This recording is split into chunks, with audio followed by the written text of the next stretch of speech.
I am sure sports. You know me there, I'm coach to coach representing. I mean, I say this is righteous representing for Omar.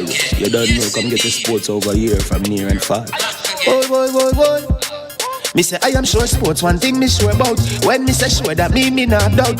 Come get your sports, get it over here. Come subscribe, repost and share. I am sure sports, one thing me sure about. When me say sure, that me not doubt. Come get your sports, get it over here. Come subscribe, repost and share. If me not sure, that me not say it. Know who score, that me not say it. Never know no game play, that me not say it. If me never see no game, me no know who play. For your sports news, better come over here so. For your soccer news, then come over here so. If you don't love sports, still come over here so. For the day done, you a go love over here so.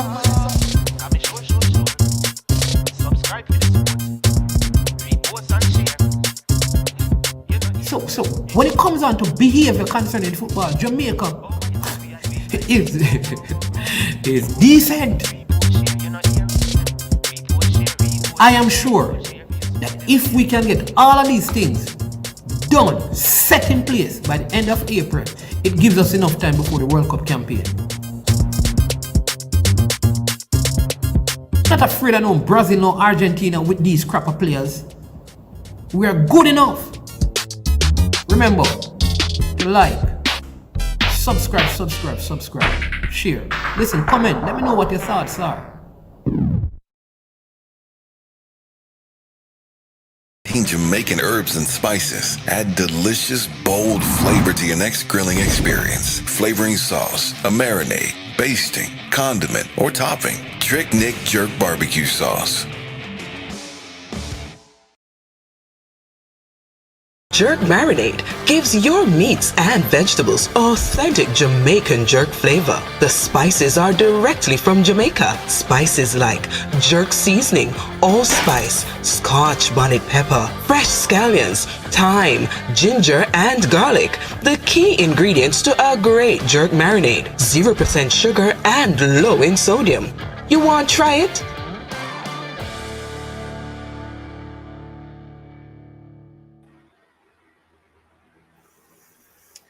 All right, greetings. Welcome again, people. It's another one.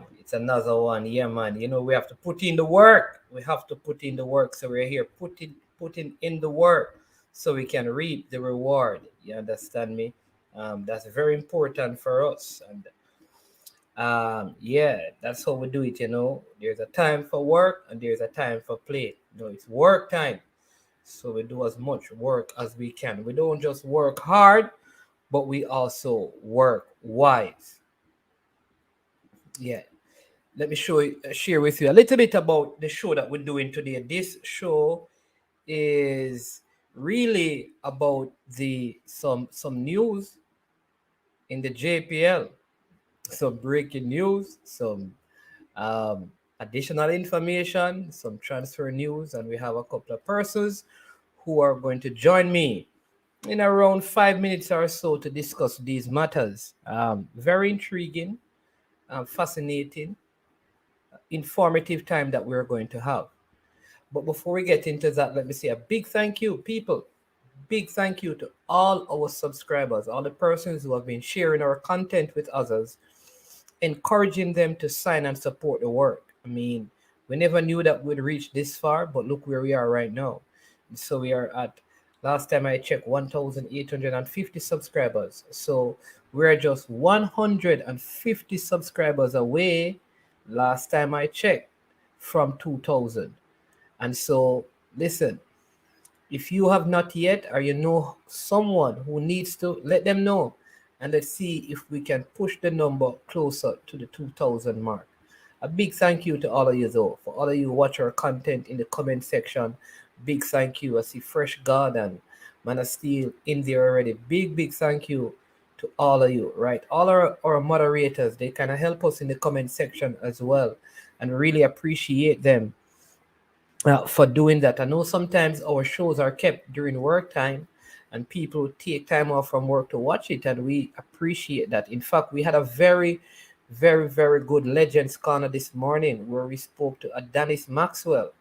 And if you have not watched that video, please, I implore you to find some time to watch the video. I mean, in fact, all the videos in the Legend series are great. We're going to have a playlist with all of those, so you can just have that when you go on YouTube and have all of them. But great stories in that Legends Corner that you need to listen to. The most recent, like I said, is Adonis Danny Maxwell. You need to check that out. Farmer Camperdown, player, Hazard player, Arnett Gardens, I mean, Swallowfield, you name it. I mean, national player.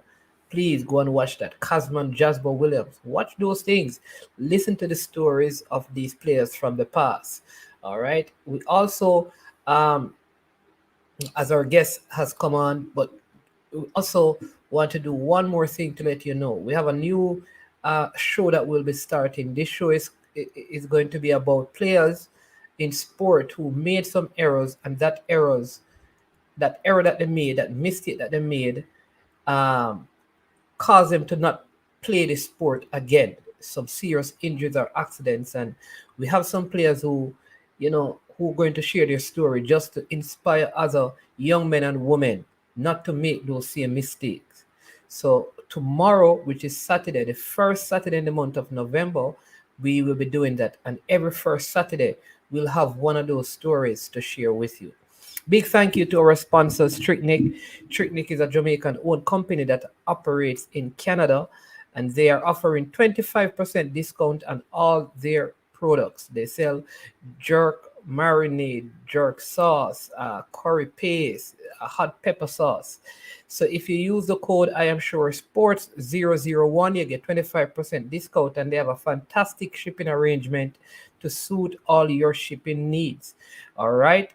So you can visit them at www.tricknick.ca.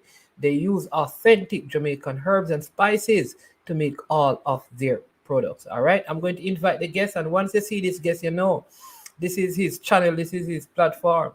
He's the most frequent of all the guests that we have had. I'm trying to get him to be a business partner and to pump some of the winnings that he recently had, but he is not willing to pass over any money right now, only information. So I'll work with the information. So here we go. Mr. Speid. Yes, man. How are you? Why I'm not doing good enough? Because you want some big monies in a year that I'm supposed to, you should invest some in I am sure sports, but you're holding you're holding on to the funds, and you're probably planning on spending it all in the transfer market, so I can't get anyone. I'm doing good, sir. How are you doing? I'm good myself. Hello, everyone. Welcome back to How. Sorry. Yeah, man. I'm not. Yeah. Oh. No, man. I'm doing fine. But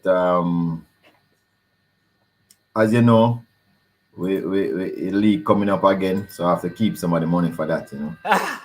You know what is funny? You were with me from the start of the league, right? To the week before the finals. And so once you win the finals, you know that this is the first time you're coming back on the platform. Really, I didn't know that. But I must Yeah. apologize because I should have come up before. Or did you do what? No, you know what? You did one man with me too, and Duxley.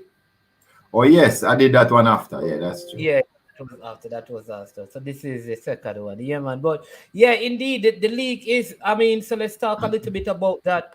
Well, I got some news this morning that that Kemar Beckford and is no longer at Mount Pleasant.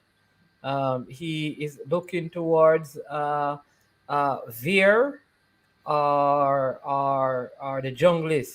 Two of the coaches that were at Mount Pleasant are at those clubs. Paul Teagat Davis is at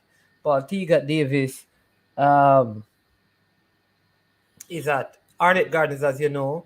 Alex Thomas is no longer there. I think he's back at Wolmer's, and Dookie is still at Veer. So Bushy played under both of them. That's Kemar Bushy Beckford, and he could be heading to one of those two clubs. And Benbow has also departed Mount Pleasant, and he's at Dunby Holden, who is bolstering up their squad for this new season with the likes of Keita Simpson, Zilano Barnes, and Andre McFarlane. So and they had a pretty good team over there. And stuff. And Cavaliers, we saw big breaking news that you have a 22-year-old St. Lucia National to goalkeep. I mean, could this mean that you're in the national reserve keeper in Jamaica here? It goes to the bench. I don't know. Talk to us about some of the moves that Cavaliers making, Mr. Speed, before we get into some other formalities. No, well, I mean, when we look at our goalkeeping roster, Jadine White had all the the low workload last year. He had to be keeping when he was on one leg, and people were saying, "Oh, he's not good." He was injured most of the early part of the season. We kind of get him into some shape near the end, and you can see what Jadine White can do. Everybody saw that he's the best keeper in the league, bar none, when he is on top form. It's not just his keeping ability, because a lot of people make the mistake and think that is it. Is how you manage the defense line in front and you manage the game. That is so he probably doesn't have to make 10 saves because he managed the game so well he only have to make 4. So people look at the man who have to make 10 and say, "I'm brilliant." No, I'm never brilliant. You know, manage the game. So, and Jadine White is one of those keepers. A lot of experience, although he's only 21. We also have an keeper, Ricardo Watson, which only got 60 minutes. He's an 18-year-old, which we just draft into the team. But clearly, 2 goalkeepers is not enough cover for a Premier League team that is going to play in the CFU, etc., and possibly the CONCACAF Club Championship. So what? Tell us about the CFU. When the CFU starts? Well, I'm not sure, but I heard it's supposed to start in January. It could be December. Oh. So we realize that the national under 20 team is coming up. Their program is gonna start, early next year too. So we look and say, well, you could lose Jadine White to national senior team, duties. You could lose Ricardo Watson to the national under 20 because I'm sure he's gonna be making the team either as first, second, or third string because of how good he is. So then we'll be left without no goalkeeper. So our option was, okay, we need to get another quality keeper in the club because of our status now as champion and playing international club competition. So it was the best thing we saw in the Caribbean, and we just took him. Awesome. Well, again, congratulations, and looking forward to see you playing not just in the CFU but in the CONCACAF tournament as well. Looking forward to that. All right. Right. Then, so the other person we brought back was Billy Gibbons, who he didn't play last year. So it's this kind of player, and then we have a youngster named Tavar Thompson, which again a lot of clubs was trying to get him. So those are really the 3 players were brought in. Of course, we had one player who was suspended. He's back in the fold too. So we both started a little, but we didn't go on in a shopping spree because we have so much quality youths. We have some youths that are just dying to come in the Premier League team, from like a Calabar, he played for Calabar, some of the Manning Cup team. So, Casey, we have players all over. So we're not worried. We're not going to dive into the market. We're kind of pretty satisfied with where we are and what we have. And Topi will be staying as well. Topi will be staying for now, yes. Okay. But you have lost Busy at least for a period of time. Right. Well, he's supposed to come back by the end of January. No, the end of November. He's not going to. Oh, the end of November. Right, and then we'll have to make a decision if we're going to sign him or not. But until that is done, let's see. Okay. And he's settling well in Spain. He is. It's kind of difficult. I don't think him like the food, but that's normally what happens.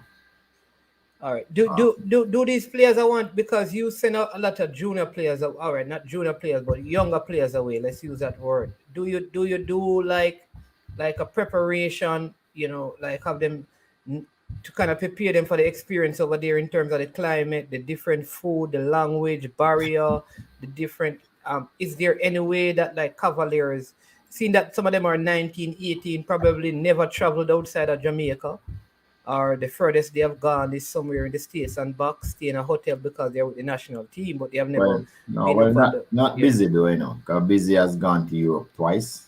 Okay. And he has traveled to Cayman, USA. He is one of the regular persons who have traveled a lot. So, but still, him struggle because him just know the food is just different from what he usually eats. So him tell me that him struggle. Okay. But we talk every day, and him Okay. telling what him going through. So we just have to keep our fingers crossed. Cause look here, if him get a contract over there, him can't come back anyway. Oh, If well, it's a that good is true. enough, if it's a good enough contract, let me just say. Contract, yeah. All right. I mean, let me just run it through some of these, and then we get to the meat of the matter. Crazy RTV said, Mr. Speed.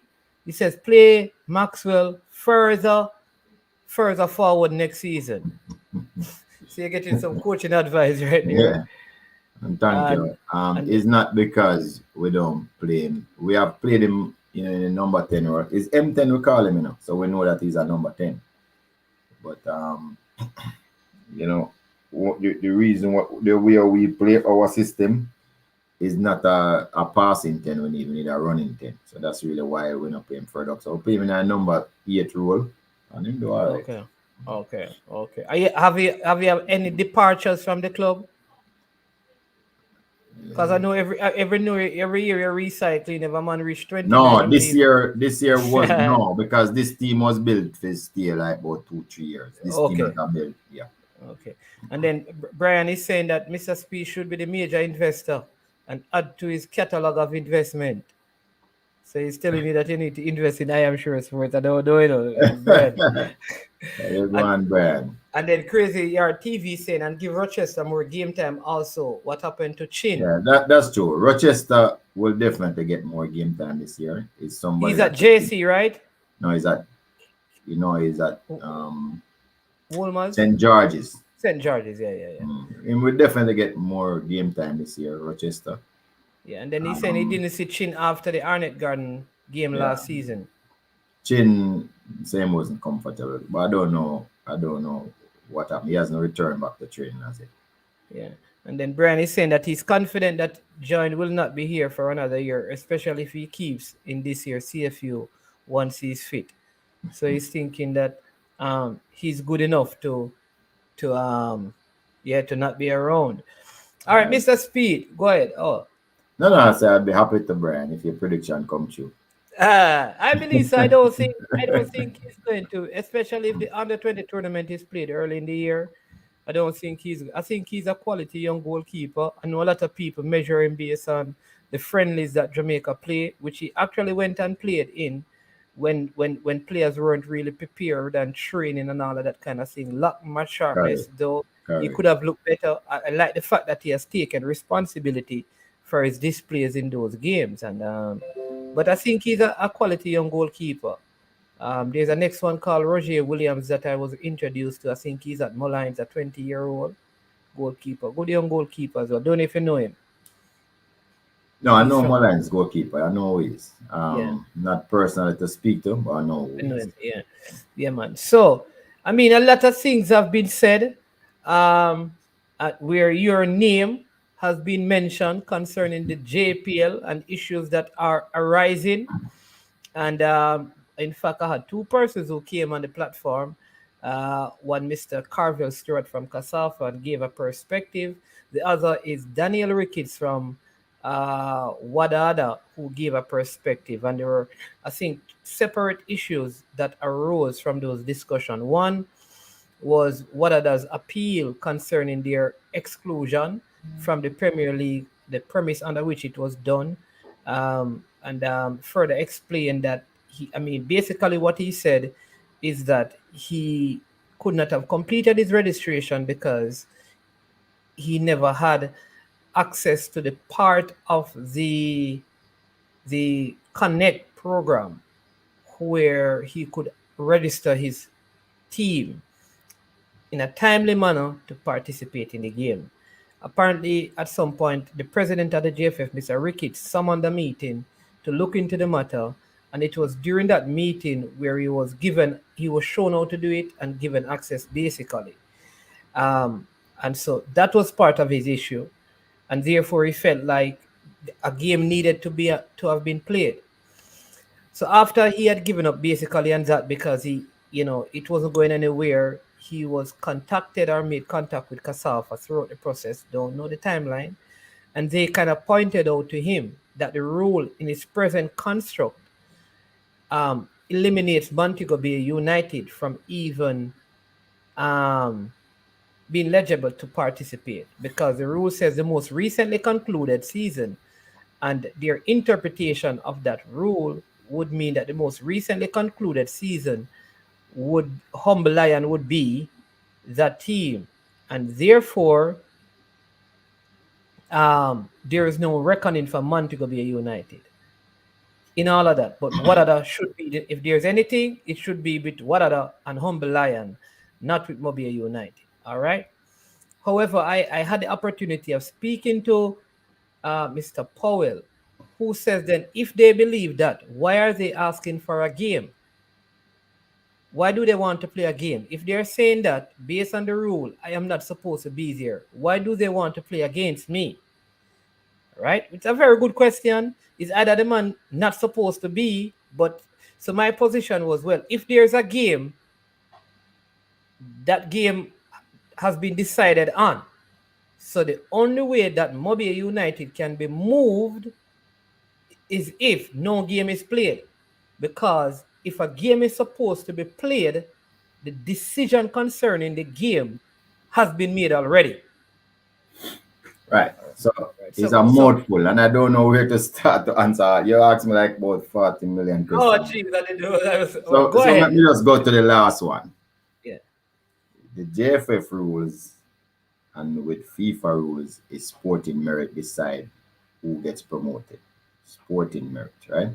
This is not USA or Australia or who just accept you in a league, like your MLS just accept somebody and you're in the league, right? You don't have to do nothing, you just have your money. Owners like you come. This is not it. We go by sporting merit. And then the second thing, we go by the criteria that you must have a club license, right? So you're the first fallacy of Kasafa argument. So even if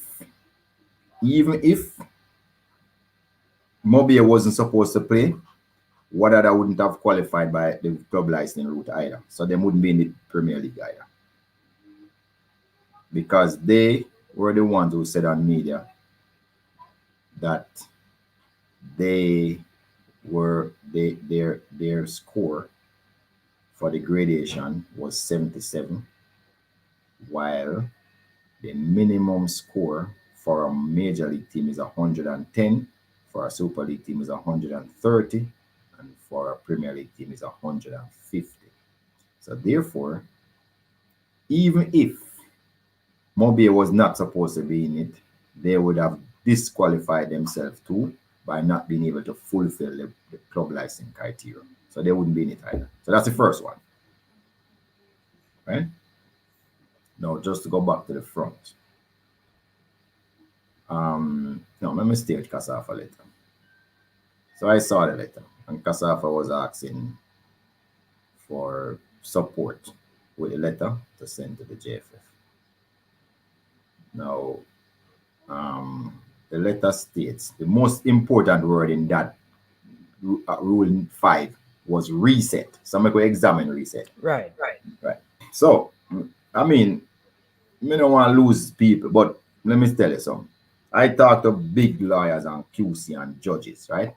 And what they say, if there's a piece of paper tabled in court and there's a discrepancy, the first thing the judge do is to go back and ask the author of the piece of paper, what did the author, it is always what did the author understand or expected to happen, why they wrote the rule in such a way, right? And the JFF is the author. And the JFF keep telling you that me, the author, decides to write the rule like this because I want both teams to play off against each other. So you can't get around that, because people can even make a mistake by writing something, but they're understanding. So what the judge would do now, examine the piece of paper the second time. The second examination would be, what is the literal meaning? Now, what is the meaning of recent management? Recent, if it says most recent is no, like the recent is basically no. Recent like is the most immediate, no, the one just passed. Yeah, the one just passed. Yeah, right. And the word current mean what? Ongoing, current. When current it's happening, no. Happening, no, yeah. Ongoing, right. Yeah. So here's the fallacy of their argument. And the rules was written after we had the pandemic and the 2019-20 season was aborted. The rules was written after that, you know. So 2018-19, Mobile came 11th. 2019-20, the league was abandoned, declared declared null and void. These were the words used, null and void. Null and void means it never happened.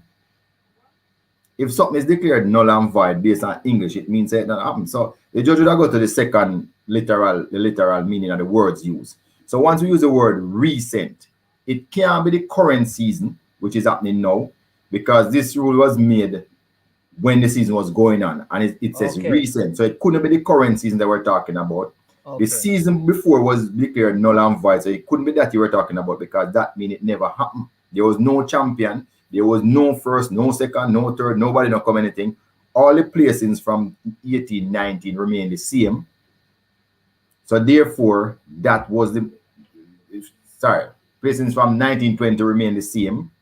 18-19 remain the same, because when they started the new league in 2021, they went back to the 18-19 season to decide who must play first and who must play second and all that. Right. So it tells you that the JFF eliminated the 19-20 season totally. They didn't use it in any consideration in anything that they have done when making up the new fixtures. So the word recent mean the most recent concluded season, the most recent season that was not declared null and void. And from that, I am saying, remember me talk about what the author intended, right, and what the literal meaning of recent is, which nobody can go on at. And the third thing I want to make them know about in a football, there's a thing called force majeure. You know that word there?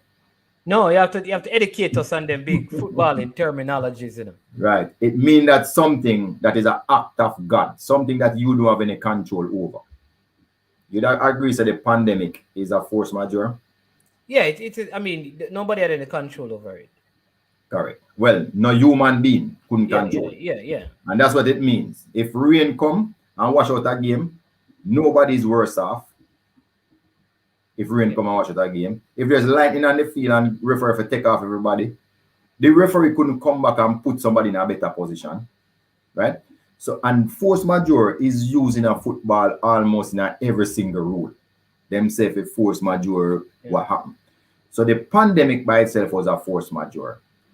You couldn't tell me say somebody Mobile who had a right before the force majeure would have lose it after the force majeure. Oh, okay, that's what I mean. Those three arguments cannot be beaten. Cannot be beaten, none at all. Those three arguments, just tell you, cannot be beaten. Okay. So whatever they write in a letter is just rubbish, foolishness, and they must think before them write stupidness and cause problems. These people are troublemakers, nothing else. So that Kasafa letter, I never support it because it's a rubbish letter. It don't make no sense. And I just told you the three reasons. So how did it come out? How did it come out from? Wouldn't that mean though for a letter to be released by Kasafa? Isn't it saying that a majority of the members of Kasafa would have voted on the letter? I don't know. I wasn't at that meeting if them vote. So I'm not going to say no, but I saw in the letter they asked some clubs to support them. And some clubs say, some Premier League clubs and some Premier League clubs say yes. And even clubs outside of Kasafa say yes to us, which kind of tell us then it's not a Kasafa letter if a club outside of Kasafa support it. To me, it just don't make no sense. And just to tell you lastly, the lawyer asked me about the letter. And when we just explain, meaning the lawyer representing yes, Wadadah. Nobody bring it up back again. Because you see, when we just tell you, no reasonable lawyer could have ever debunked that when we just tell you. It's impossible. Those three things when I tell you, you can't debunk none of them. No one, not two, not three. Can't go around it. Okay. And anybody want to try it, feel free to try. Okay, all right. So we get past that. We get back past that part now. Very, very interesting part, right? So it comes down now to, because one of the things that Daniel Ricketts had an issue with is that he was not given access to the registration portal in the Connect until he came to a meeting with you where you had to call a young lady to act right. So since right, and I mean, so when I also heard that the thing was so sophisticated. I understood that it was so sophisticated in how it operates that even you had to send someone all the way to Peru to get the requisite knowledge to use the software. And so So how then can he now be held responsible if so people so did not bring him through the process of properly knowing how to use the software to duly register his players? so the first thing me have to say to you is people mustn't quote people out of context, right? My administrator went to Peru, but it's not just to learn this system. In other words, it didn't just go there to learn FIFA Connect. There's TMS transfer, there's a CONCACAF, I forget the system name. There's a whole heap of systems but that is there to be learned by proper clubs. But I remember, me I sell players and have transfer players internationally. So my club have to understand. Yeah. My club have to understand. My club have to understand how to do these things. Transfer players. Sometimes on transfer deadline, people want my players. So that is why I have a vested interest to make my persons know how to use this system. So FIFA Connect was just one of the systems that she went there to learn to use. Right? There was a seminar and we think it fit to send the person. So that don't help his position. Now, I must tell you that the system, then him say I can't use the system. So let me just, because him personalize the thing so much, me not even understand. The reason why I didn't show I can use the system can be used by a good 10, 12-year-old. It's not that sophisticated. The reason why I did not stand up there for sure is as soon as him call me for help him show them what on the system, like 6 people surround me in close proximity. So I just back out. And of course, my administrator is much better than I am on the system that I admit. So I just back out and use my phone and call her and say, help them. But it's not because I can't use the system. So him just don't understand the reason why I'm back out. So that is just a lie, right? Well, him don't know my reasons why I'm back out. Right, because you don't know, right? People just come around me like, whole heap of people, so I just back out. When my administrator look at the system, she said, something wrong, man. Because he was registered in the system as the administrator for the system, right? So she said, him can't enter nothing from where he is. So just to show you how me helpful, and then I can understand why people just don't talk how me always helpful. Me go downstairs and look for Ian and say, Ian, him stuck in an administrator. Remember, I say, I am an administrator for my system when I use my credit union. I know about administrator, and I was administrator for Bully Pada computer system. So I said to him, say, him stuck in administration, the system, so why can't go no further? And then Ian said, I remember come upstairs and use. Ian came upstairs and used his administrator password to register a registrar and a general secretary in the system. Those are the people who have access to the. Yeah. So Ian registered him. He was supposed to use that access to register other people. This is my point. And he did not. But the system is set up in such a way because Ian controlled it from Jamaica. Ian, when he registered the other rest of people, Ian still have to approve them. Because he run everything in Jamaica. Okay. So what Ian did after him use his password to put in the registrar and the general secretary, he go back downstairs and use his password to approve them. And as him do that, everything just come up. Okay. But at this time, it never made any sense for the registration because the decision was already made. Right. No, right. The problem was if he didn't seek the help from who knew, in other words, that process take 20 minutes. Okay. So, because I'm saying that at that particular meeting, even if he registered all the players that day, it would not have made a difference because there were other things that he did not meet. That's my understanding. But I'm saying that if the JFF tell him 5 weeks ago to register players, he could have come to that point much earlier, so he would be able to register players then. So I hear a next little man come on your program and I say, team manager can use the system, and fine. But the manager never helped Wadadah. Because if he may try help him, he would have realized when he realized in a couple seconds, say, in can't go no further. My assistant said in can't go no further where he is. I mean, recognize that something go wrong because I wasn't seen on the system where nobody else was registered to do anything, right? So I realized that I am not telling him what I know, so he must assume all the things. So me no know say something go wrong, but I call Ian and say Ian. Him now get through to him other people who supposed to be on the system. Because the system allow 3 persons, really. The administrator and 2 others, which I know. But the one I think with us is that we don't want anybody to have access to it. So once you put in those other 2 persons, the JFF have to approve them again. We have to know, say, yes, are you call and we approve them again. So where are we? Is the matter done and settled? Mobile United is in, because well, he has written to CONCACAF, so. Okay. So Wadadah has gone on to CONCACAF. Yeah. Okay, for some redress. Okay. Right. Okay. So you can't proceed with Mobile United until CONCACAF. No. We're proceeding. Okay. CONCACAF didn't stop us. So. Okay. So when I hear people talking about them trying to help him, nobody helped Ricketts except Rudolph Speid. And that's why I can't understand why he talk like that about me. I see him on Facebook talking about me and all of that. But one of the reasons why I'm coming to deadline day like that, his club was not registered as a company properly because the previous owner died and the club wasn't transferred over. Right.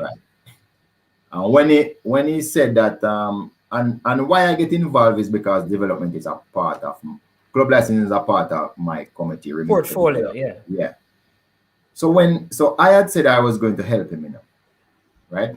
Tell my committee, said no, we have to help him because we want the game played. And him know I said that, right? And then I was on the radio program with him, and him said him can't get through because the guy died and the guy never passed over a company to him. And I said to him, listen, you don't need that company for players Wadadah. What you need to do is to register a company and then ask for a name, for use the name Wadadah for play, as a play name. Just like, trading as companies. You can register a company and Rudolph Speid Management Limited, but me trading as I am sure. You understand? Right. Which I explained that process to him, and that is what he used because he registered a company name Wadadah. I don't remember what company name. Wadadah is Wadadah. The original name is Wadadah with the H. Without the H. And he took off the H. Yeah, but him called it like Academy something like that. Because one of the things that Powell brought up is that listen, who was that space given to initially? It is Wadadah with the H. So if you change the name, how you go? Anyway, but we're not going to get into that. It's the next piece of foolishness that Pow come up with, and Pow, I like Pow, but a foolishness come with. Look here, it's a franchise JFF issue. You can get any name you want. You understand? Okay. It's a franchise. So me not unfair to nobody. It's a franchise. Suppose me decide to call Cavalier Kingston United tomorrow. You tell me say another same franchise. No, so tell me you can change the franchise name, but it is the same. It's a franchise. The club have a franchise. So that's a foolishness. All right. So there's a next part of this, So let me just take these 2 comments. One is, but that still sounds like he should have been properly instructed about the use of the software beforehand. I think. Yes, but the problem that he had, with the software was that he never registered the other people. No, before he even reached there, the problem that he had was the software. The first thing the software asks for is for a bank account. I remember he didn't have a bank account until the Thursday before the deadline because he never have a company. Right? So by the time he registered the company and go get the bank account, in one day, he never did ready yet to start use the system really. He couldn't because the system would not allow him to use it until you shows it. FIFA is very specific, because that is a JFF policy that is part of the FIFA. The connect come with it, so you have to enter your bank account in the system first before you enter any player. First thing you have to enter. So if you're not prepared, you're running out of trouble. So it's after almost with a week left to go, a week and a half left to go, I gave him the advice about how to register the To company. the name, So, right? yeah, so him take about 4 days to do that. Then him go to the bank and get the bank account. So by the time him come back, He was past the deadline. no, it was like on Friday, and the deadline was the same Friday. So then now to find out how to Use the system. use the system would have taken him some time. But I said to him, so why you never call me? And me alone I help you from start. Why you never just call me? Because if he had ever called me help him fix it because me know who to go to and what to do. I see. Because remember at the end, you know, is me same one get it done. All the people who talk, come and talk up them out, they never help him do nothing. They just come and talk. And I try put bridge between him and Well, the other people said that they have been the ones helping him along the way. help him do what? Then I help him do nothing. Me tell him how to register the company and go get the bank account. And me show him how to get in our system and make sure so the right persons get him in our system. Who else help him? Those are the only two things I'm supposed to do, you know. The rest of people who was talking, you know what they were doing to him? Trying to get him to have a rift between himself and the JFF and fuel him. And him take the bait, he make them press them button instead of just come and ask for help for the right person. He make them press him button, him take the bait, and how that help him. Him don't get no much. Because of one person help him, you know. All of the rest of them just talk. They don't help him none at all. Okay. All right. That's finally, I think I'll get some understanding on step one. Mr. Speid, it's a hard work and determination to reach a Premier League, and the JFF break all those young players' confidence and motivation. He should have get the extra help to let him join the PL. Well, it will let him join the PL, you know. It will let him play in a playoff to try. So remember, it's not to get the spot in the PL. It is to play off with. And I agree with this person. But I'm sure if I agree, all right, look here. Mr. Ricketts was on the radio say he was listening to my meeting, you know. He was somebody in my meeting, catch them phone and make him listen to everything we're discussing. When I realized that he wasn't registered properly. So Mr. Ricketts was listening to the meeting, unaware to you.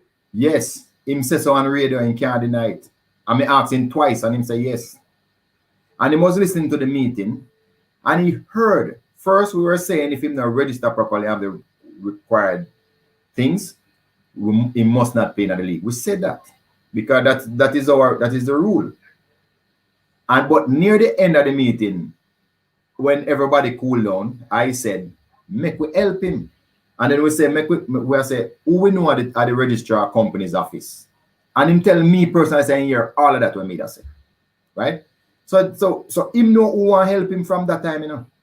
But him go down there, and by the time we come out of the meeting, we hear him on the radio talking about everything our people know wicked and don't want help him. And him can't go nowhere and him problems with him have. The next very day, me come and tell him how to get to register in the company. Circumvent what the problem he might have. Because I say him accountancy and all that. Well, you know, and all of that, and me is the one who tell him. So me help him. And then as me say, to register, and me again help him. 20 minutes time and him up and running. All right. Because the other thing that he said is that, why is it that a team who is not in the Premier League, I think they showed something where really, why do I have to meet all of these things to get into the Premier League? Shouldn't it be that when I get to the Premier, when I qualify, I have them? Because what if I don't qualify? What if I have to spend like $10 million, $5 million to get to the level of the 130 and then I don't qualify? So me rubbish that again. Right. Yeah, so deal with that. 5 years ago, the board of directors said that every club in Jamaica must have a club license by 2020. And there was a staggered process. Premier League first, then Super League, then Major League, then Division 1, and Division 2, right? So when I go through, me and my committee go through all of those things that is behind. Last year, 2020, we call a meeting with all the parish association, individual parishes, and I asked them. You went through it, right? I was in one of those meetings. I remember that those things. Thank you. Invite the club and went through everything and so we have to do this. I've gone back to parishes twice. I've gone to clubs personally. One of club called me and we did it and I helped them. So the rules was this: Premier League 150, Super League 130, Major League 110. Yeah. Right? Points out of 200. So it don't matter the league where you play, you're supposed to have a qualification. When You have to have a standard. A standard. Let me say this, people, because I believe that when we cry out for the league to improve, you have to improve it by setting certain standards. So this is what this whole process was about. For you to play in the Premier League, you have to meet certain standards. For you to play in Super League, you have to meet certain standards. For you to play in Major League, you have to meet certain standards. Or else you can't participate. It happened in everything that is professional in life. But go ahead. Right. So what he was supposed to be qualified is not the Premier League standard. He was supposed to qualify at the Super League standard, which is 130. Yes, not the Premier League at 150. Oh, right. Oh, and him say it on radio. Same score was 77. You know what 77 mean? He never even qualified for Major League. Okay. And part of it was because, and anyway, him never do over about the thing after him get the company and the bank account. Because those give him points, you know. Those are some of the points. You know? Maybe if he did it afterwards, his points tally would have gone up. But I don't know if we would make 130 still, but yeah. But it have gone up. Okay. So and he got that gradation table. He filled it out, you know. So he can't be like him don't know. As a matter of fact. So let me give you some. As a matter of fact. You see, somebody just wrote about them should get help. The FIFA Connect system, Jamaica FIFA Connect system, have 126 clubs registered in there from Jamaica. 126. So don't believe that the thing is so sophisticated, nobody can enter. Not true. And 126 clubs in Jamaica?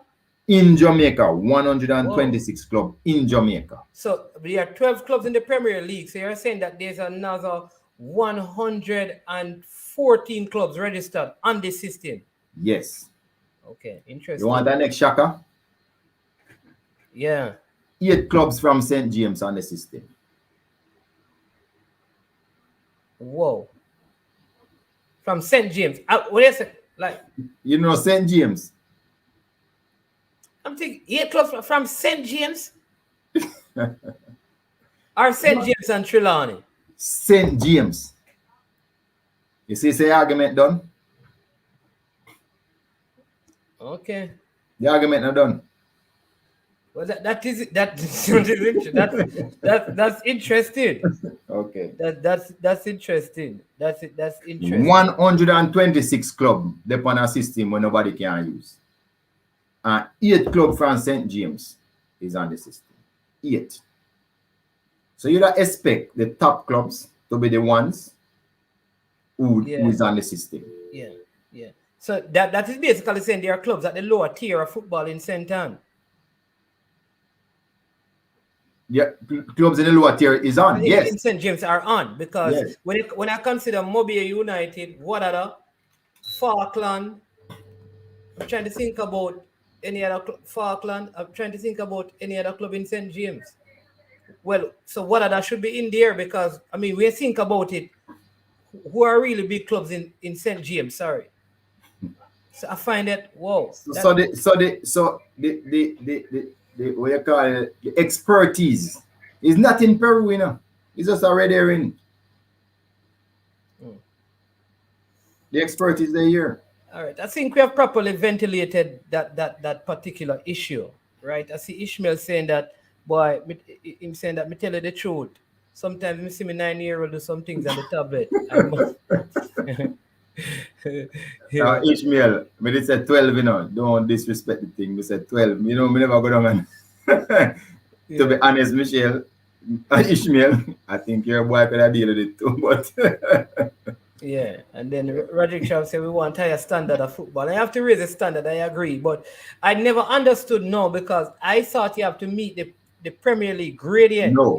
You're saying you don't have to meet that until you get in the Premier League. So what he failed was the Super League standard. Well, and he failed a Super League, he failed a Major League standard. Yeah. Whoa. And when them bring the argument to me, you know, me look upon them and me say, see your paper here, what you do, you know, a 77 dep on it. You not even make the major league standard. Are you look here? It's not even. So he filled out. So he was the one who graded his own club. Yes, it's not we did grade him. Him grade himself. That's how bad it is. We have to talk back to it. Yeah. We have to talk back to Mr. Thing. Formula is saying, you see why it is important to hear both sides of the story. But the alleged apparent conflict of interest gave Wadadah a case on the face of it. Because, of course, there's a lot of debate about conflict of interest. So this is a very good point Formula is raising. And that's what I said to people, listen, you have to hear from Wadadah, you have to hear from Kasafa, who interjected themselves up in the process, and then we need to hear from someone else outside it, because it could not be, because it sounded like there was a big conspiracy to get Mobile in and keep Wadadah out. That's how it came across to me. Like there was a plan in place and a decision was made long time before any of this that Wadadah are going to come in. Right, but based on what I'm hearing now, it is clear that the necessary standards that were supposed to be met for the team to even play the game, because remember, we're not talking about, because we don't know that they would win the game, but just to play the game, they didn't. But now they have taken the matter, you said, to CONCACAF, which is to CFU, or to CONCACAF. CONCACAF. So, but they did appeal, so was their appeal, because he also said that he sent in an appeal. But the appeal was before you even go there. So the appeal wasn't done properly. You have to come through your fine, go through your parish association. There's rules to the appeal. You have to pay the money, the appeals fee. Well, there's rules, and so it's not going to work. It wasn't done properly. Okay, so you're saying that if I have an appeal and I write the letter and send it to the GFF and say, "Dear Mr. President, I'm appealing this," it don't make no sense, because that is not the process for the appeal. We have rules, and everybody can go read the rules and the process of appeal. You have to appeal properly. Remember, so it's not the president going to hear the appeal. Okay. So the appeal has to go to the Parish Association. A fee, I think, of $70,000 must be paid. It was 50, and it has to go to the JFF appeals, to the GenSec, I think, of the JFF, and the appeals board of the JFF will deal with it. And you have to be clear, it had a time sensitivity on it too. I think that was missed. So a whole heap of problem they appeal. Right. But then there was a next bigger issue, and I kind of feel like that other issue that came up had to do, like it just segued from the Mobile United issue into, okay, well, people, not only that, you think this league running good? Let me just tell you, the league is not running good. These people owe some major money. I think you have seen anything here. You want me to read it? You want me to read it? No, but mind your liable people, don't read it anyway. No, I'm not going to call anybody name, No, you don't have to read it, but just summarize it, paraphrase it, don't read it. Paraphrase. Yeah, man, let me paraphrase what is going on right here, because all right, let me find it, because I want to make, somebody, when I got this, he said, trouble daddy.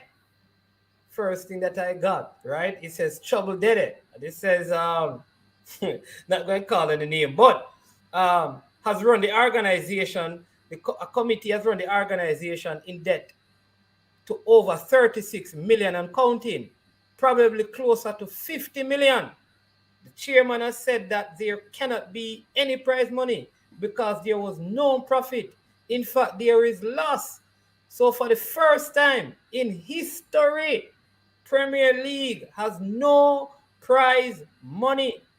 He also told the clubs that they owe the debt incurred by his team.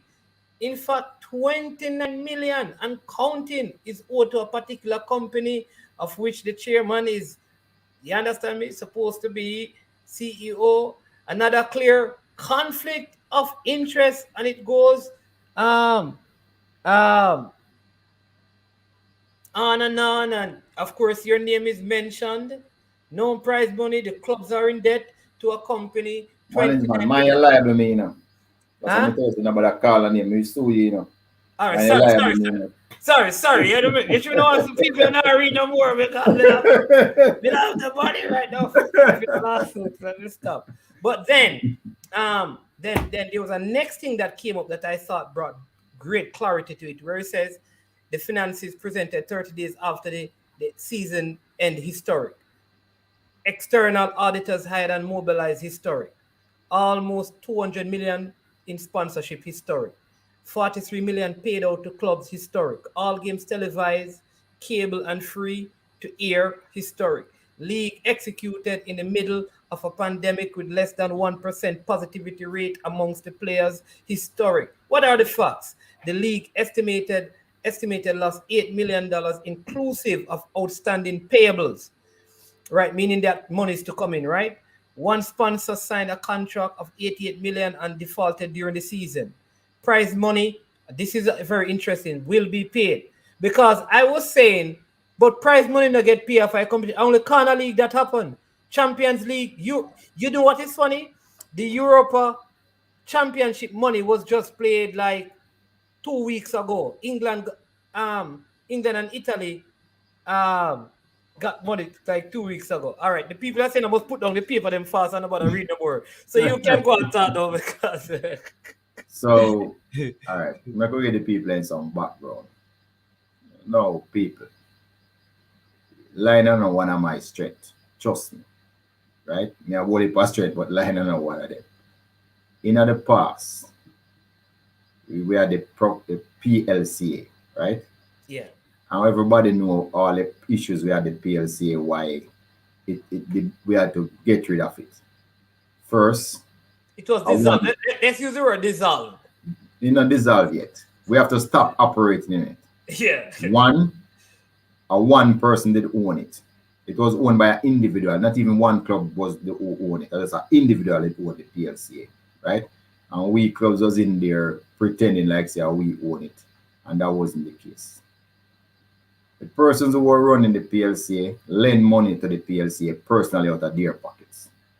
I audited the books. I mean, did an update on the books once and saw all of that in there. Persons who were playing in the league, influential persons in the PLCA, they lent money to the PLCA. So, okay. So lending money to an organization where you run is not new. Captain Burley lend money to the JFF when the JFF do have no money.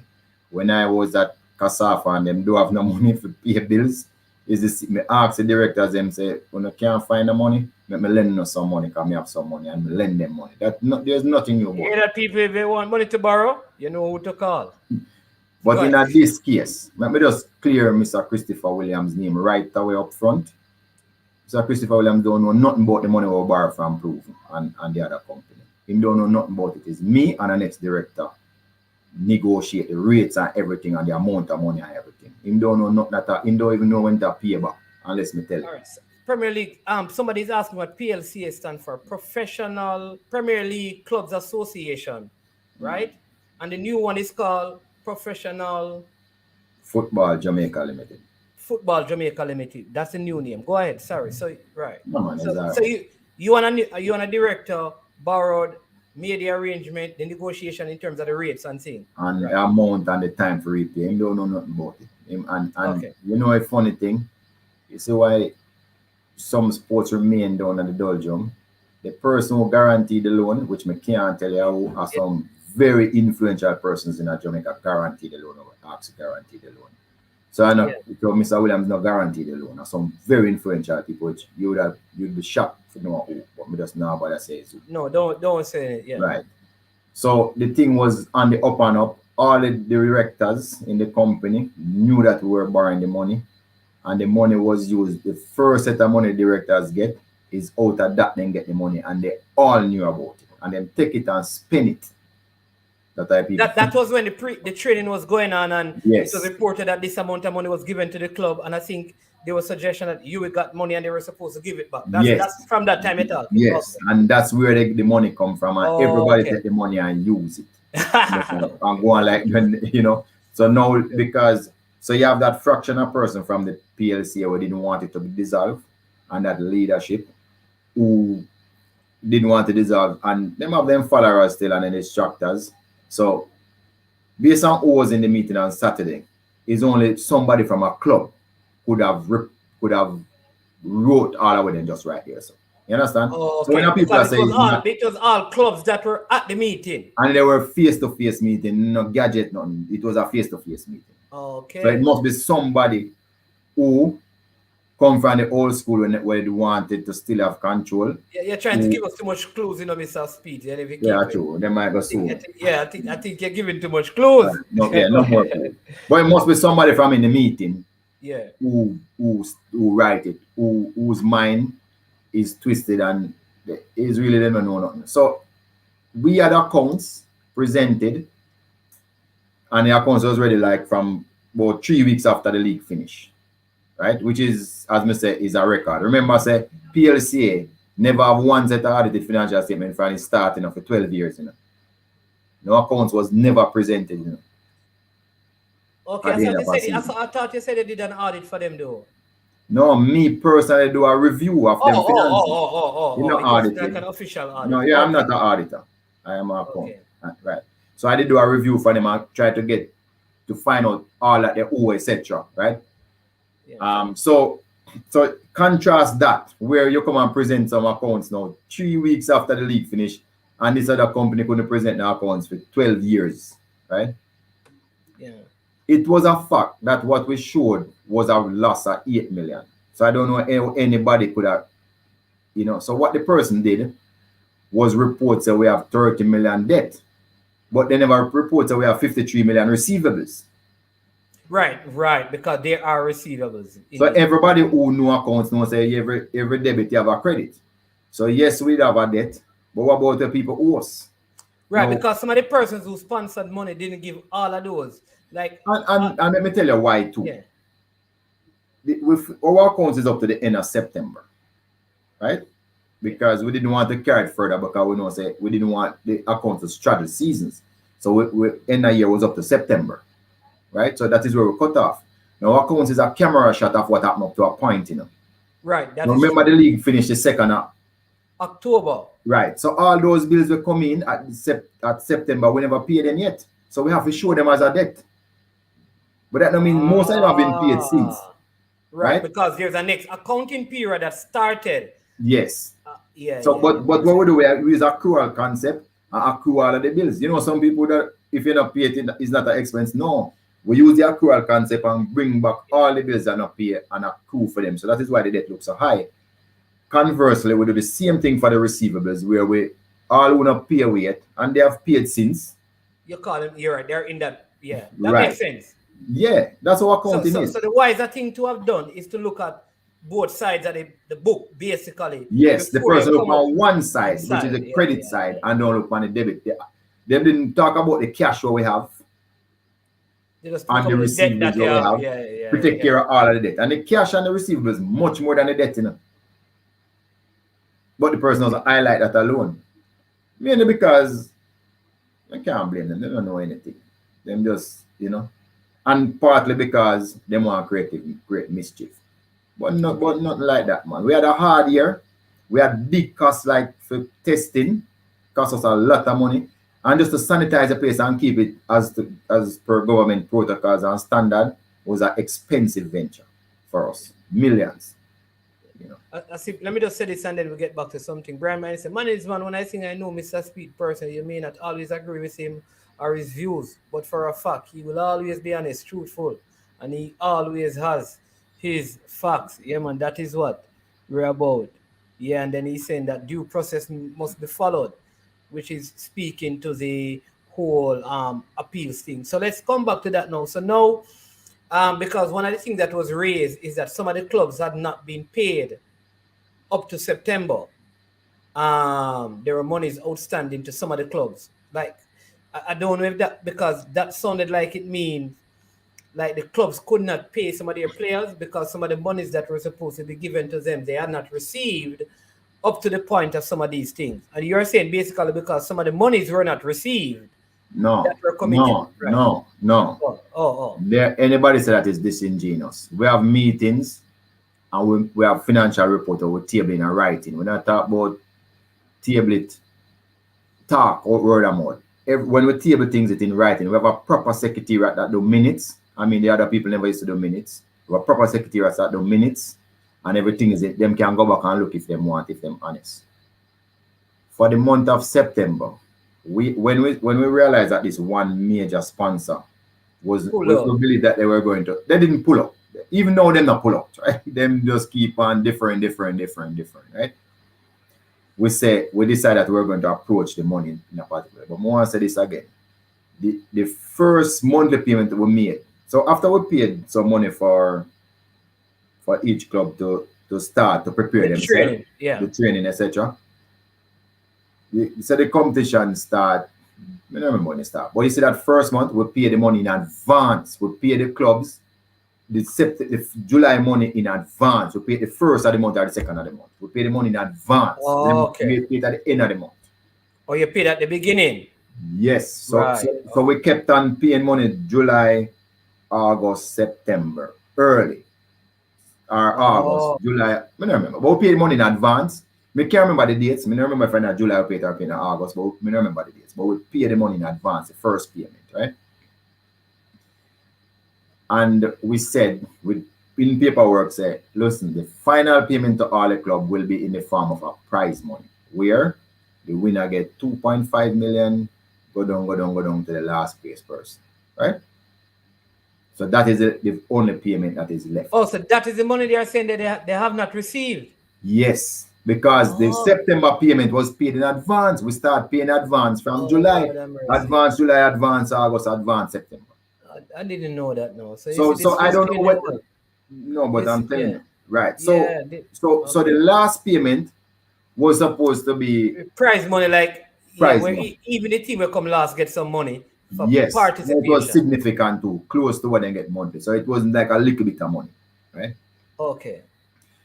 And then now, but when we realized that we try our best to mitigate the losses, because we have chop and bob and weave and come down like a real business, and realize that we owe 8 million. So the problem is, how can we make a loss of 8 million? The prize money is 12 million in overall, right?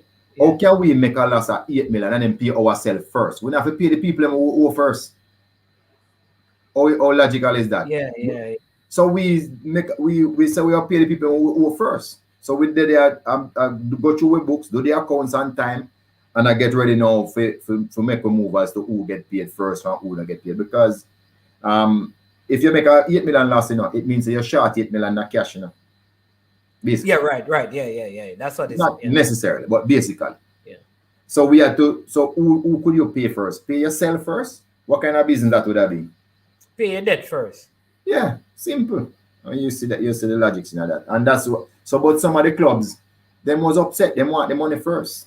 One club even said we must go borrow more money and pay them. So do you, like, this is bringing some, do you challenge those clubs to show their books to see if they are balancing their books? Nobody no balance them books. Everybody in a football make a loss. Every club, my club make a loss. I mean, come on, everybody make a loss. It's not like the only.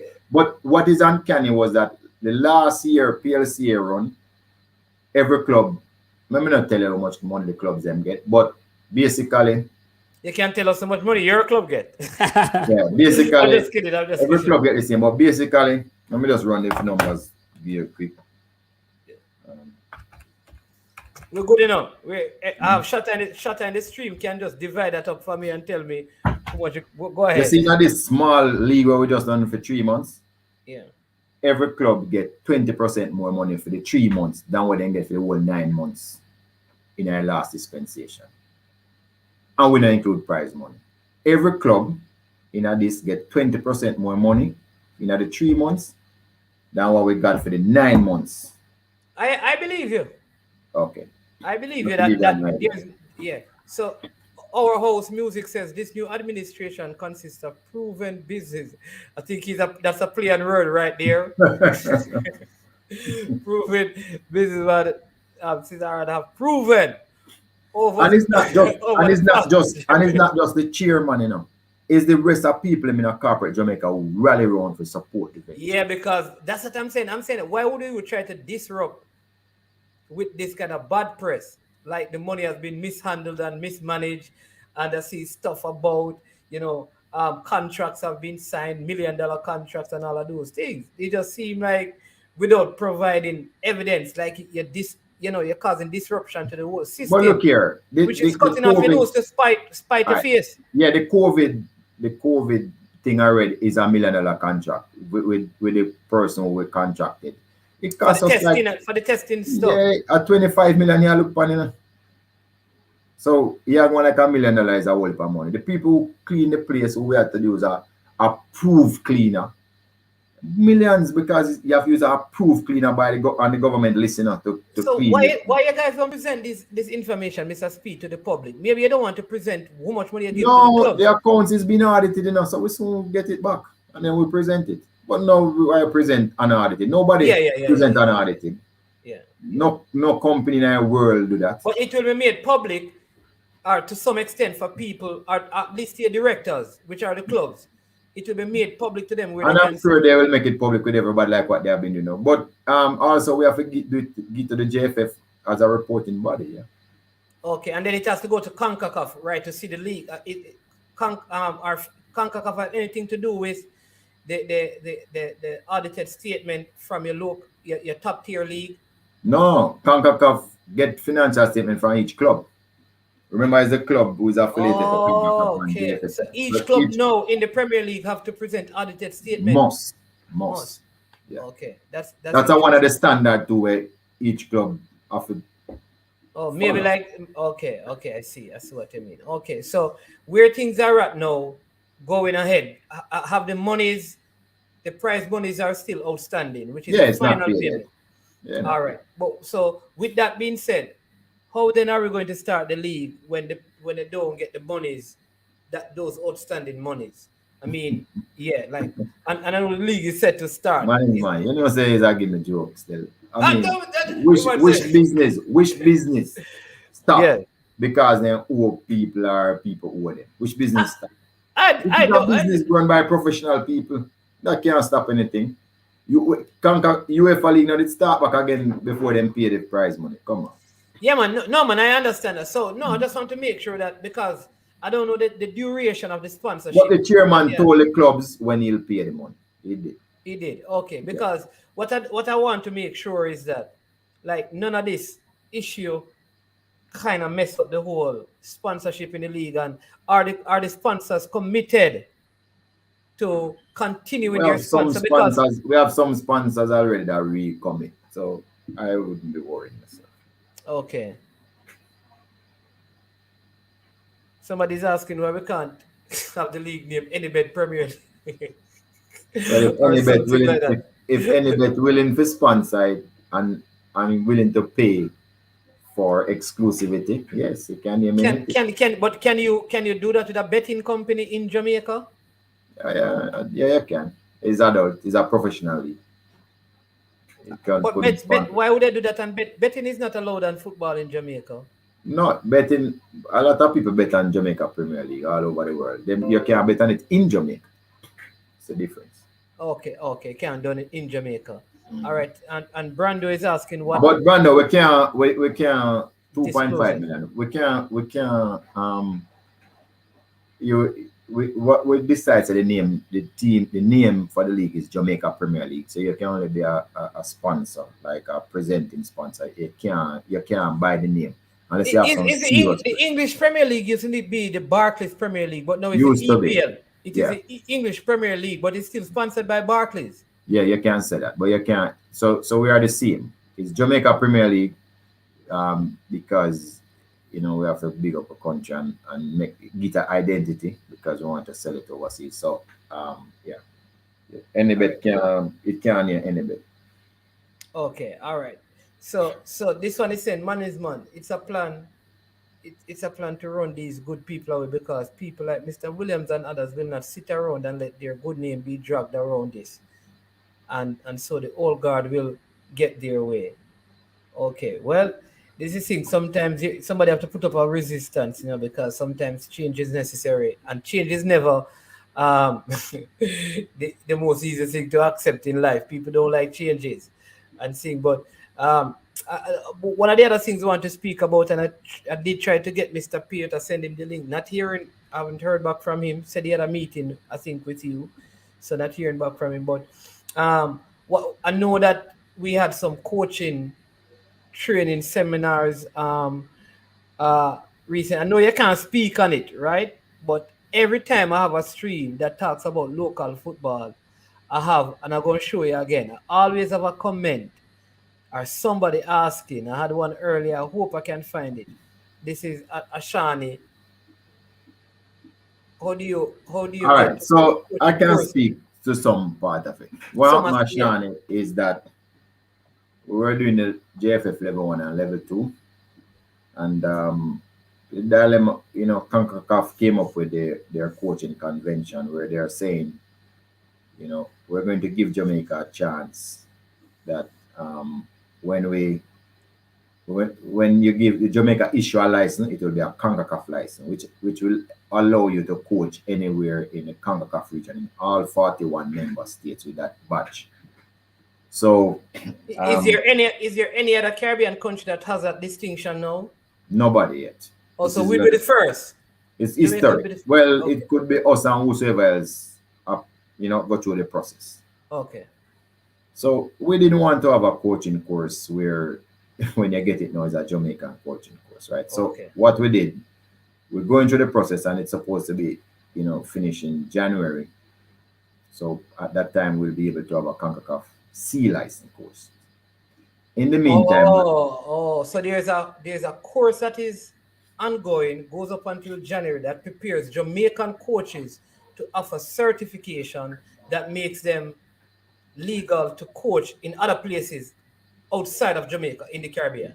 Yes, and but CONCACAF has to agree that the standard that our school has can issue a CONCACAF license. So we're in that process, and January is the date when we're going to know if them stamp. Basically, of getting the school certified as a CONCACAF coaching school. Yes.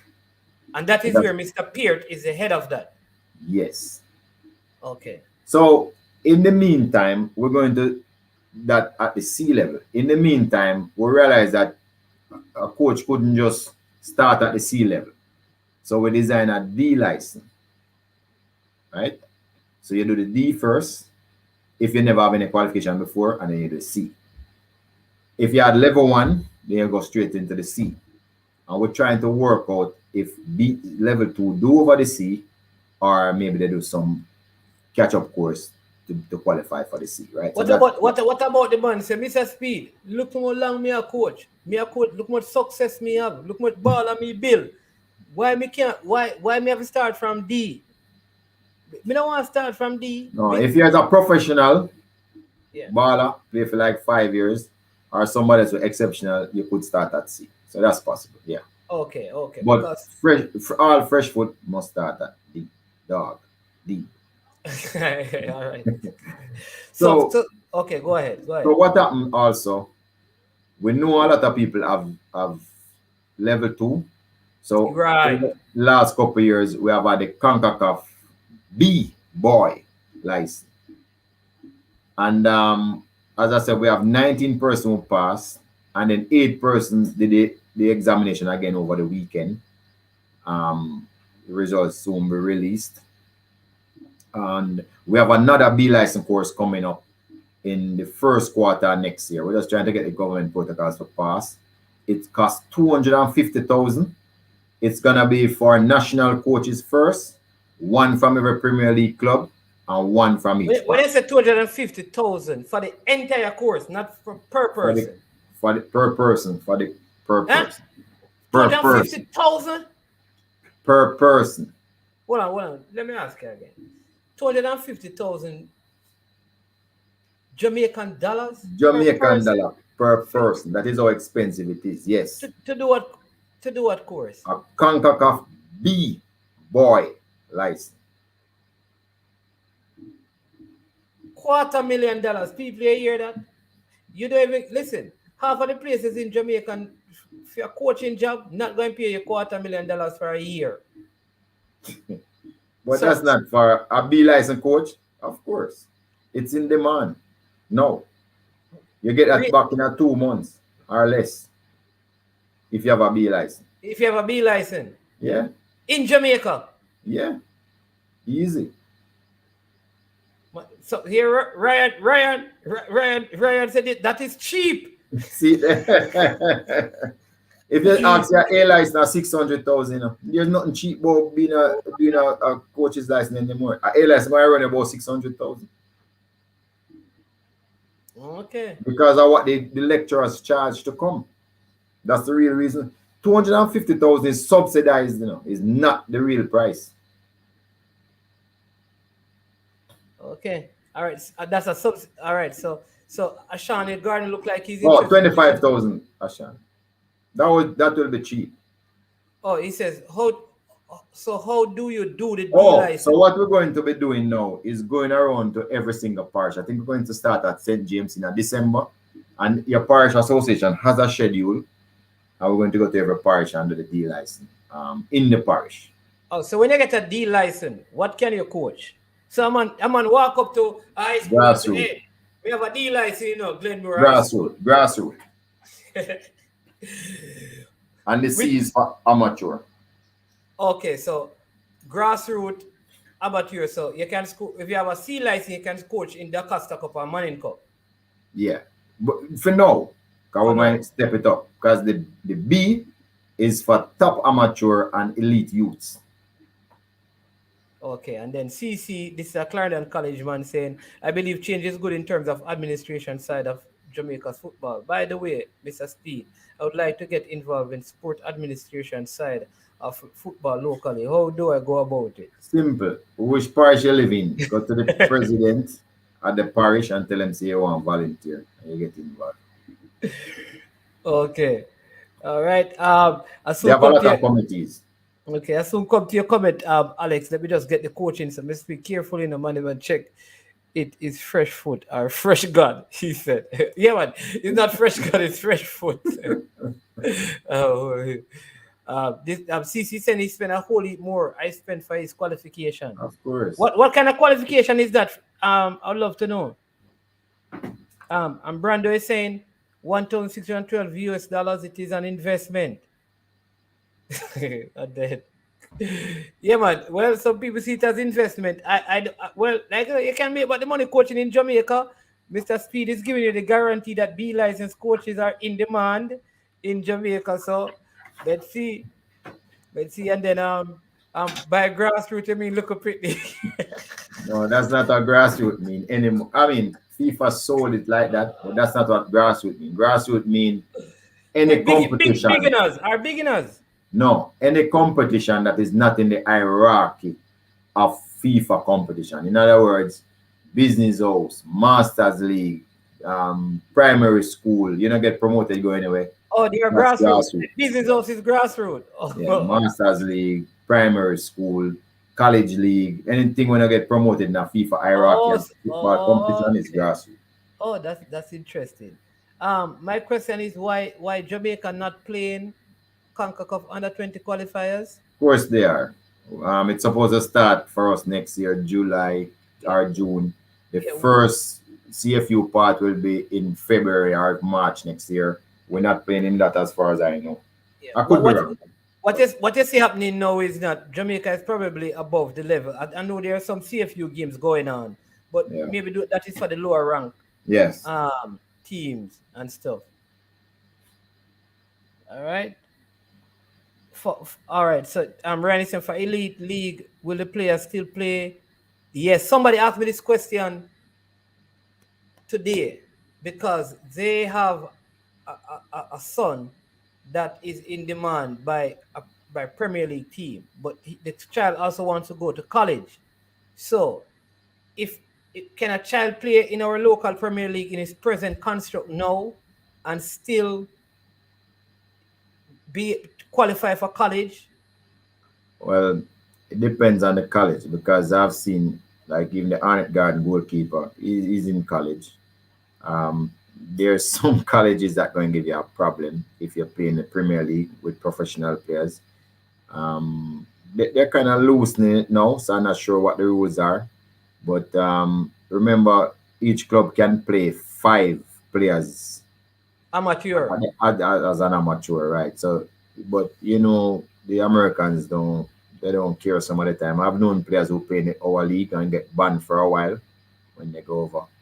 So Oh, you need to check it out properly, player, before you make a move, because you could get in trouble. so even if you're not being paid by the club, Right, it, yeah. it, They it don't still, believe you. The Americans don't believe you. Because we told them that I had a player and I told him that. And then still ban him for a year. And the guy had a 1,771. That is his score, whatever the score is now.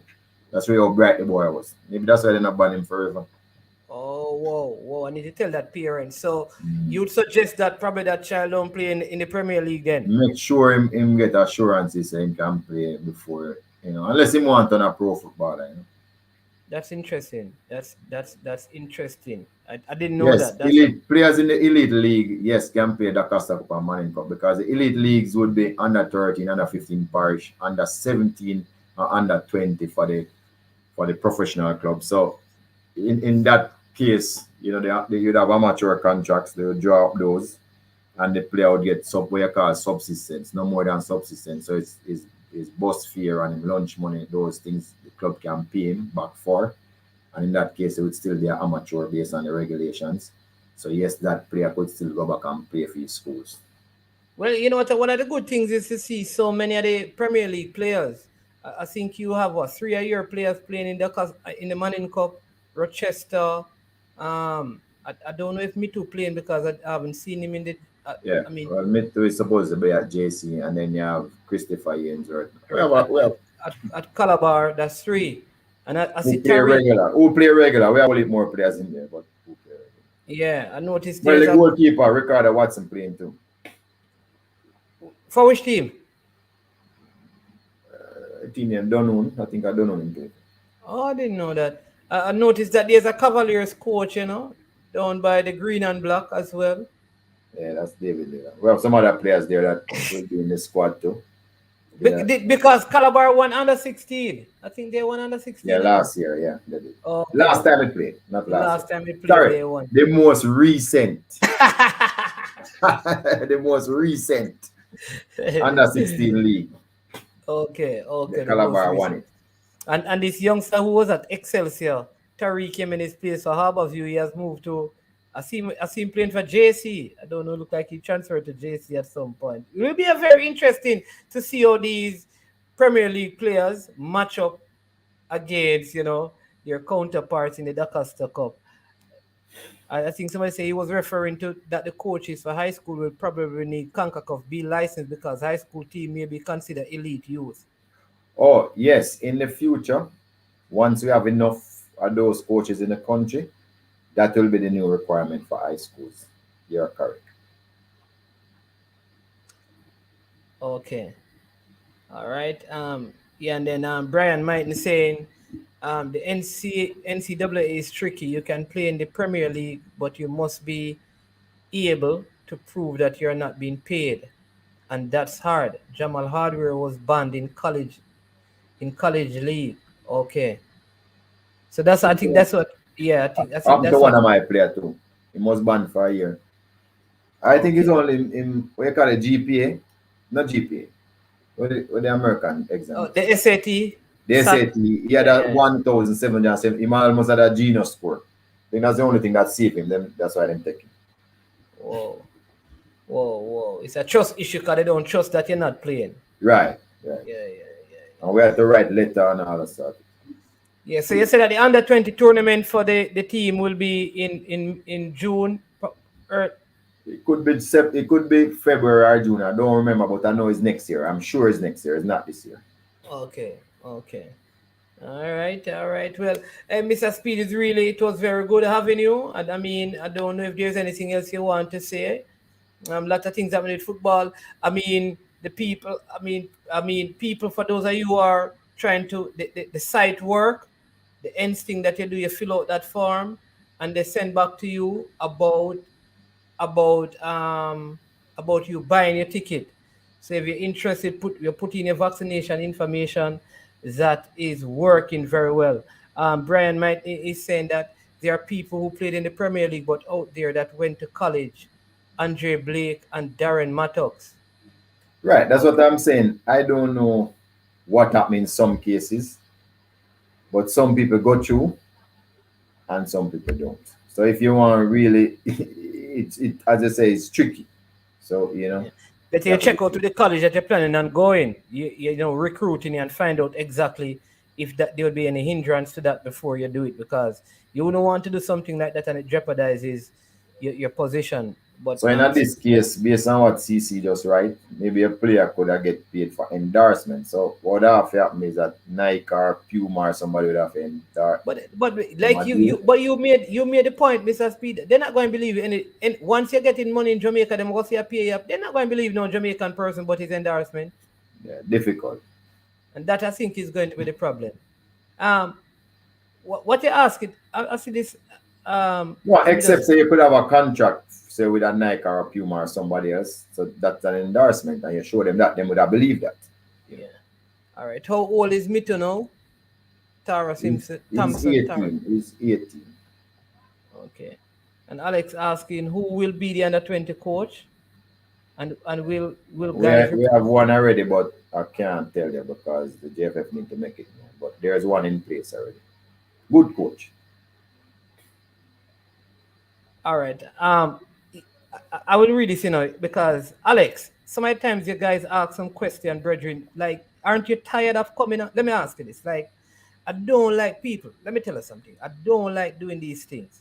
But aren't you guys tired, man, of asking and saying the same thing over and over and over and over and over and over? Yeah, but if you make a super chat, you can make it come true. Yeah, man, because the question that you ask my brethren, with all due respect, every time you see Mr. Speed, you ask the same question and you get the same answer and you keep asking the same question. Bro, with all due respect, man, come on, man. Ask, let's lift the level of the reasoning. I don't like to do these things, but this is not the first time I've been doing these things. Every single day I have Mr. Speed on. And you come on, you ask the same question, bro. And the man give it the same answer.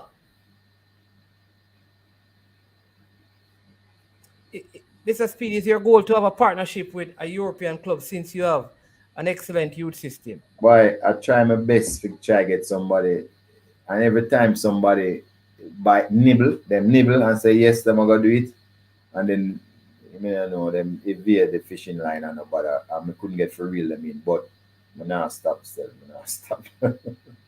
Still I try. Yeah, man.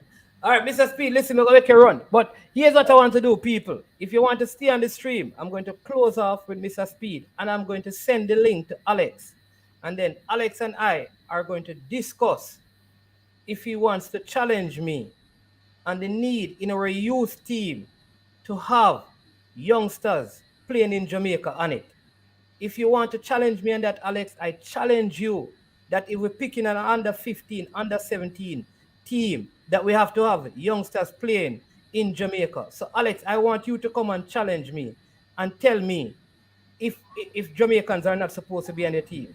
All right? So Alex, if you want, I'm going to drop the link, close out with Mr. Speed, and you come and challenge me with your expert knowledge and overseas player.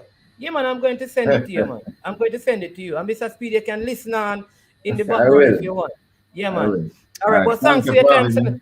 Yeah, man, every time I'm going to send this gentleman the link. People, and I want you to stay, and I'm going to give him 30 minutes of my time to come and discuss with me about all the players who are born in other countries that should be in the under 20 team, except anybody from who born in Jamaica. Alex, right? if come on, Alex. Man can mash you up, you know. Yeah. Yeah. You have to pass my. If you can't pass me, then I'm going to send you take out, Mr. Speed. Yeah, no makes sense. Yeah. All right, thanks. Thank you for having me. Yeah, man. You're most welcome. We appreciate it. Yeah, man. Thank you. Yeah, well, there you go, Mr. People. That was Mr. Rudolph Speid talking about the JPL, not about the national team, but about the JPL and thing. As you can see, we have dropped the link because Alex is going to go and come and put forth his point, because this narrative keep going on day in, day out about persons. So we're going to discuss that with Alex when he comes on. All right. So that's the link. Make sure when you're coming on, you have your camera on so the people can see you. and you have good audio on. Yeah, man. People, please hit the like button. You understand me? Very, very good stream. Interesting conversation as clarity was brought to the whole issue with Wadadah and Mobile United, and also the situation, the financial situation concerning the JPL and thing. Let me just remember, please check out our sponsors, Trick Nick. Let me just play a word from our sponsors right now and just wait for Alex to jump onto the stream. Jerk Marinade gives your meats and vegetables authentic Jamaican jerk flavor. The spices are directly from Jamaica. Spices like jerk seasoning, allspice, Scotch bonnet pepper, fresh scallions, thyme, ginger, and garlic. The key ingredients to a great jerk marinade. 0% sugar and low in sodium. You want to try it?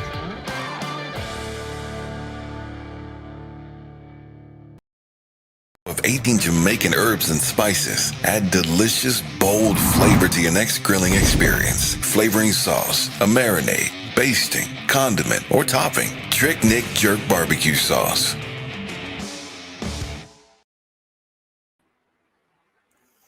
Yeah, there you go. Remember, you can get 25% discount on all Trick Nick products if you shop at www.tricknick.ca. In fact, they gave away some prizes too. One, Mr. Jarvis. Yes. In fact, people, we had a person who won some credit today, but they asked us to give the credit to someone else. And so we didn't give the credit away, because what we're going to do, we're going to save the credit for our next interview with a legend, right? You know, we're doing the legend series, and that's a very, very brilliant series. We spoke with Mr. Adonis Maxwell earlier today, and you need to watch it. Now, we also did a video yesterday with was it yesterday? I believe so, with Mr. Kazman Jasbo Williams. And he was talking about a Manning's High School goalkeeper. That goalkeeper was Paul Van Horn. They call him Creature, right? I know some persons were thinking it was a goalkeeper named Fredericks that they call Fire. No, but it was a goalkeeper called Creature. That was the goalkeeper at that time. So we got the name wrong, did some research, and got the correct information. All of you who have been asking about Alan Skill Cole, we will be having him on. We'll be having Cement Kid on. For those of you who know him, we're working people to get Buran Tati Brown on. Mark Hagler Wilson, you know the names. We are going to get them onto the program. So you can hear them talk and share their stories about their journey in football. We also have a new work that we're premiering tomorrow. We'll be talking to some individuals who made some mistake, and the mistakes that they made, it really affected them in terms of their career in the sport. And we want to talk to them so that they can come and share their thoughts with us, right? Like, so that they can inspire some of the youngsters in terms of things not to do, or to learn from other people's mistake. All right, I see Fresh God is asking if there's any other transfer news. We're going to get some more news. We're gonna do some research. We shared with you about Kemar Bushy Beckford, and but we don't have any more information right now. But there is a Jamaican, there is a Jamaican who is, I think he's from Mandeville, one of those areas, who is in a third division, a youngster who is over there in the third division in Turkey. So we are going to get that information and sort it out for you and give you tomorrow on our JPL show. Right, yeah, man. It seemed also that, like I said, that we're going to verify some moves in the window as to some of the players who are moving. Where is Alex? Man said that him going to put on a shirt. I can't see the man right now. We don't have all day, Mr. Reed. So come on, man, and make your points. That's what this program is for you to come on and defend your argument, right? So we want to know what your argument is. Read this. Are you trying to gather information? are calling an entourage. Come on, man. Don't be afraid. Go on, jump on and make your point on the show. Yes. Yes, people. Well, Leon Bailey is in action. Aston Villa versus Southampton. It's halftime, and Aston Villa are a goal down. Leon Bailey started. Yes, you have Ali Watkins, El Ghazi, Buendia, Leon Bailey, Nakamba, McGinn, Target, Mings, Tanzibi, Cash, and Martinez in goal. All right, that's the starting team for Aston Villa. All right, people, he's about to appear, so I want to give him time to express his thoughts, and then we will, because this is no joke matter. We don't come on the program to joke. This is serious thing we're doing. So I want to bring him on to the program because I'm going to put up his statement so we can see his statement and then ask him the basis for his argument and what is, where this come from. So you must be willing to, so there you go. This is a statement that he made. For your statement, Mannings. For my statement, go ahead. Yeah. Yes, Mr. Mannings, man. So my statement was that there's a quota system for the youth team, right? And I was saying that will they recruit, knowing that they have a quota system for the youth team, would they recruit overseas talent? That's what I was saying. And if I have a problem with the quota system, would they bring in overseas talent to come in and play with those ones in Jamaica? Mix the team. That's all I was saying. But what we know is that ever since there have been Jamaican teams, there have always been players from overseas playing. Yes, that's true. But since lately, though, last U20 tournament, there was, I think, only one player from USA. But there was no other players from like other side of the world, like Europe or any place that comes here and plays. So all I'm saying that. But Alex, all right. So you're saying Europe because you're not talking about the United. You guys don't call United States outside of Jamaica because yes, Jamaica youth team have always had kids born in the United States to Jamaican parent or Jamaican connection playing for them. Always. We have always had that. So are you speaking about England? Is that I'm speaking overall. But what I'm saying that we have always had players from England. But the last team. But all right, so the last under 20 team is the worst example to use. Because the last under 20 team missed out by goal difference. Using Tyreek McGee, see, he's gone. Don't worry, he'll be back. All right. All right, so let me see if I can get some of these. Oh, he's back.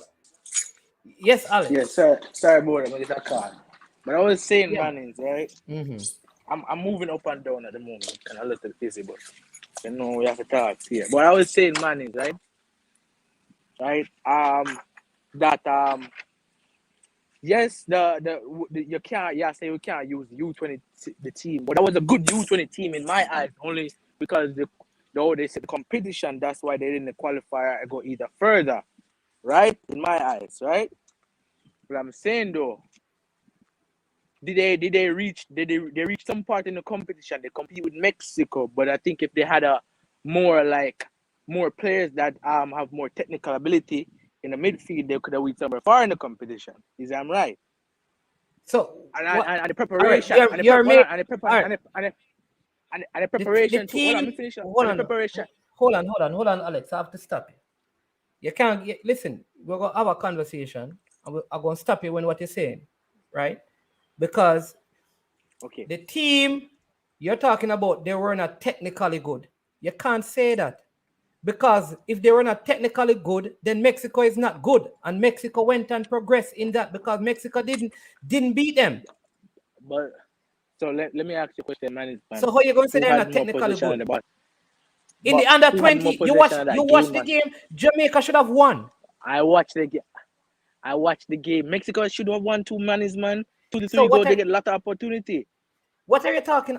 Are you talking about the under-20 team with Um, Jamai Topi, Jaden White, Lamar Walker, Yeah, and Javane Brown, all all of of them. those guys? All right. So And who? Tariq Let me McGee, ask you this. and Let Tariq me ask you, McGee. yeah, man. Let me ask you the question. Who was the under-20 player that they should have called that they did not call? Well, at the moment, I never have the roster list. They had players they could call from England. Here's what I'm asking you. Tell me the player that they should have called that they did not call. For one, they could have invited Kido. He was playing in the Arsenal Youth Academy. What about the guy that hold called on. Stop. No, we're not going over. That's one at a time now. They could have called Kido. All right, hold on. When was that? When was the under-19 tournament played? That was like 2018, I think. So yeah, 2018. 2018. 4 years ago. If I'm wrong, correct me. So they should have called a 14-year-old Kido Hart. Yeah, why not? Why not call him from now? Why not blend him in the system? Hold on. Man. Make him done have the system already. So listen, man. We could talk. At 14-year-old, you were watching Kido Hart, and Kido Hart was good enough to play in the under-20 team. You were watching him at 14 years old. Yes, you were watching Kido Hart. Brethren, yes, man is man. Alex, you watch Kido Hart playing in Arsenal Academy. Yes, at 14-year-old. Yes, man is man. And I watch Amari Hutchinson too. Man is man. Hey, listen, Amari Hutchinson. Listen, Alex, Amari Hutchinson in 2018 was 12 years old going to... You're saying that Amari Hutchinson must come and play for Jamaica? What are you talking about? I'm saying, you're saying I'm not watching Arsenal Academy, but I'm telling you that I'm watching. Listen what I'm saying. Listen, here's what I'm asking you. You said you were watching Kido Hart at 14. Playing what tournament for Arsenal? He was playing a youth team for Arsenal, man. What youth tournament? Under what? Because he wasn't in the under 17 side. He was not... You were watching Kido Hart playing under 14? Yes, man is man. I was watching. Yes, man. Where did you watch Kido Hart playing that game, Alex? Come on, man. No, man is man. I have Arsenal subscription to the man is man. I can watch all youth games. Give me one youth game that Kido Hart. Tell me a game that you watch him in at under 14 level 2018 for Arsenal, and I will find it, Alex. Send me a link to it.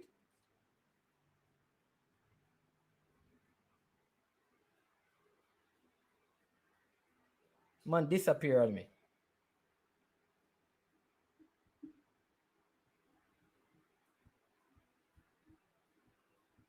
Man, disappear. People, let me help you, right? I do believe that if there are players who are Jamaicans, wherever they, hold on, you're muted, Alex. Alex, I guarantee you that at 14, you were not watching Kido Hart in Arsenal Academy because he was not in the under 17 side. I can tell you the guys who were in the under 17 side at that time at Arsenal, because the Arsenal under 17, Alex, 4 years ago, do you know that Bobby Akasaka played under 17 for Arsenal? Yes, man is man.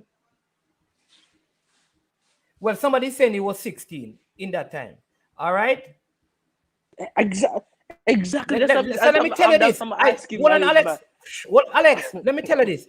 He was not in the squad with Saka and Simitro and Ainsley. He was not. That was the Arsenal team with those guys. So you must have been watching something else. He played in game. Probably. I don't know what you that watch, but me that watch the same thing as you. That's what I was watching. But you're saying man is man that they should not be recruiting overseas. Hold on, I ask you a question. Hold on, man. CC saying that he was born in 2002. Fine, CC. He was not. I'm going to give you 16. So at 16, because if he was 16, he should not. If he was 16, he should not be called up in the U20. Hold on, let's take it one day at a time, man.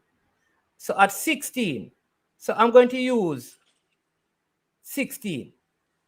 All right, because he said 16. Because if someone is letting you know that if it was 14, those matches are not broadcast. But hold on. And he says, I am an academy scout from Peterborough United in the UK. So that's not legal to broadcast it. So you're lying. But we're going to keep it at 16 because you say you watch him at 16. Hold on, Alex, man. Alex. Talk, man.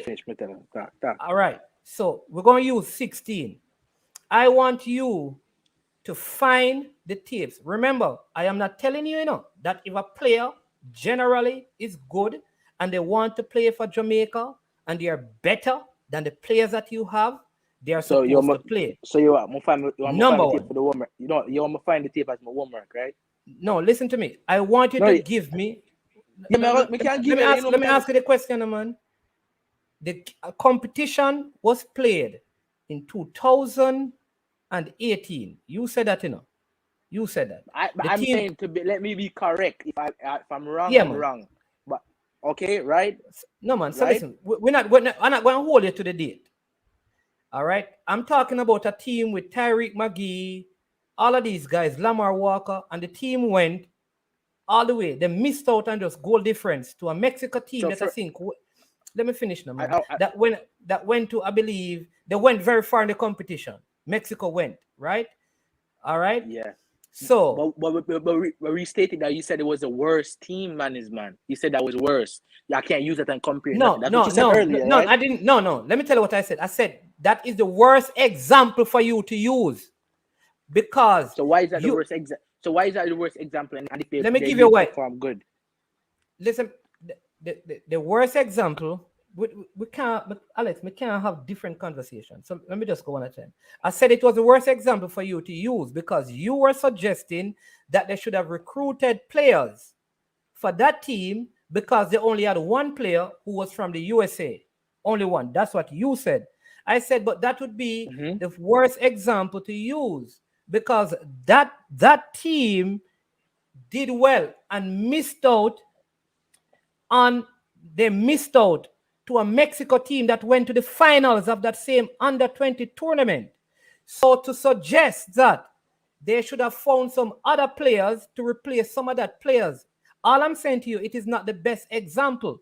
I would agree with you that there are other under-20 tournaments that we could have found other players who are better. But that particular team, some of those players that, like it was, I don't want to call it golden generation, but it was a good crop of players.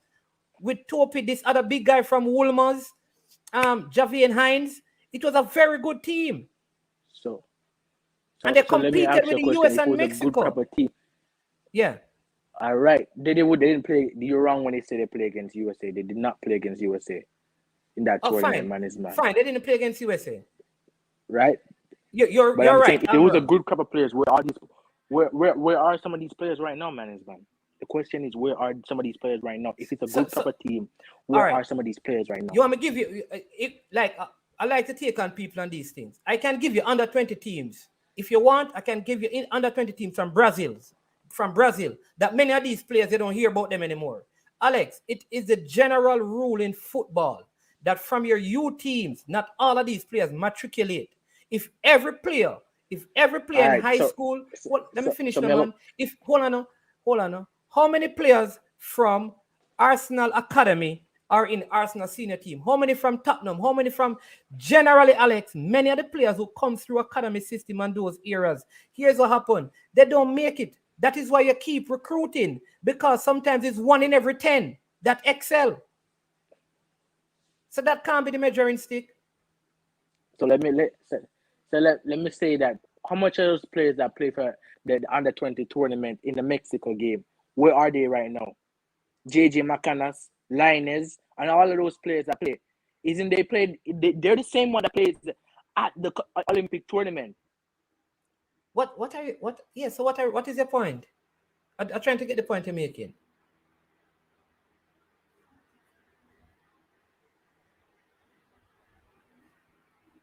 What? I don't know what is wrong with this guy. I don't know. Let's see what is happening to you. I try and make a point, Alex, because I don't know. Yeah, man, you hear me? Yeah, man, I'm here. Go ahead. You hear me? Yeah, man. Yeah. What is the point you're making? Because I don't. We'll sign out and send. Refresh and come back. Yeah. Listen, people, let me tell you my position. My position is at the youth level, it is important. I do agree that when their talent in any part in the world, I have many players. Listen, I have many players. You don't know this, but I have at least 6 players that I want to suggest to the GFF who are not in Jamaica. I have around 6 players who are not in Jamaica that I'd love to see. I have told those players that you need to come and prove that you're better than the players in Jamaica. If you come and you're at the same level of them, I have said to them, I think I would suggest to the Jamaican officials to select the players. When you come from overseas, wherever in the world it is, could be your mother could be Japanese and you're in Japan, and you come to represent Jamaica at under 15 and under 17 and under 20, you have to be leaps and bounds above the player who is living in Jamaica, right? If you are at the same level and I have a choice of picking a squad, then I am going to pick the player who is here. We have a call. Let me just see. Hello. Good afternoon. Yeah, morning's one. Yes. Yeah, man. Yeah, man. Who do we have online? This is D Slim. D Slim. Go ahead. Yeah. What exactly are you disagreeing with Alex when he's saying that if they had recruited, maybe the under 20 team would have gone and qualified? Because he hasn't given me any name of who we're going to recruit. Who should we have recruited? Okay, but what he's saying has some merit. I mean, what merit?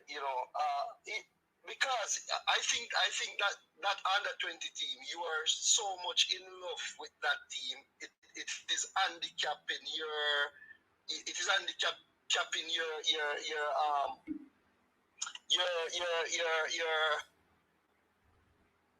rhetoric of the team. You're saying that team was so good, but at the end of the day, the team failed to qualify. All right. I am somewhat in agreement with Alex. So tell me. So here's what. If you're going to agree with Alex, fine. All right. So my views have been handicapped. Give me 4 players who are at the age I'm not going to give you any 4 But players. that is what I'm asking Alex. No, but hold on, D Slim.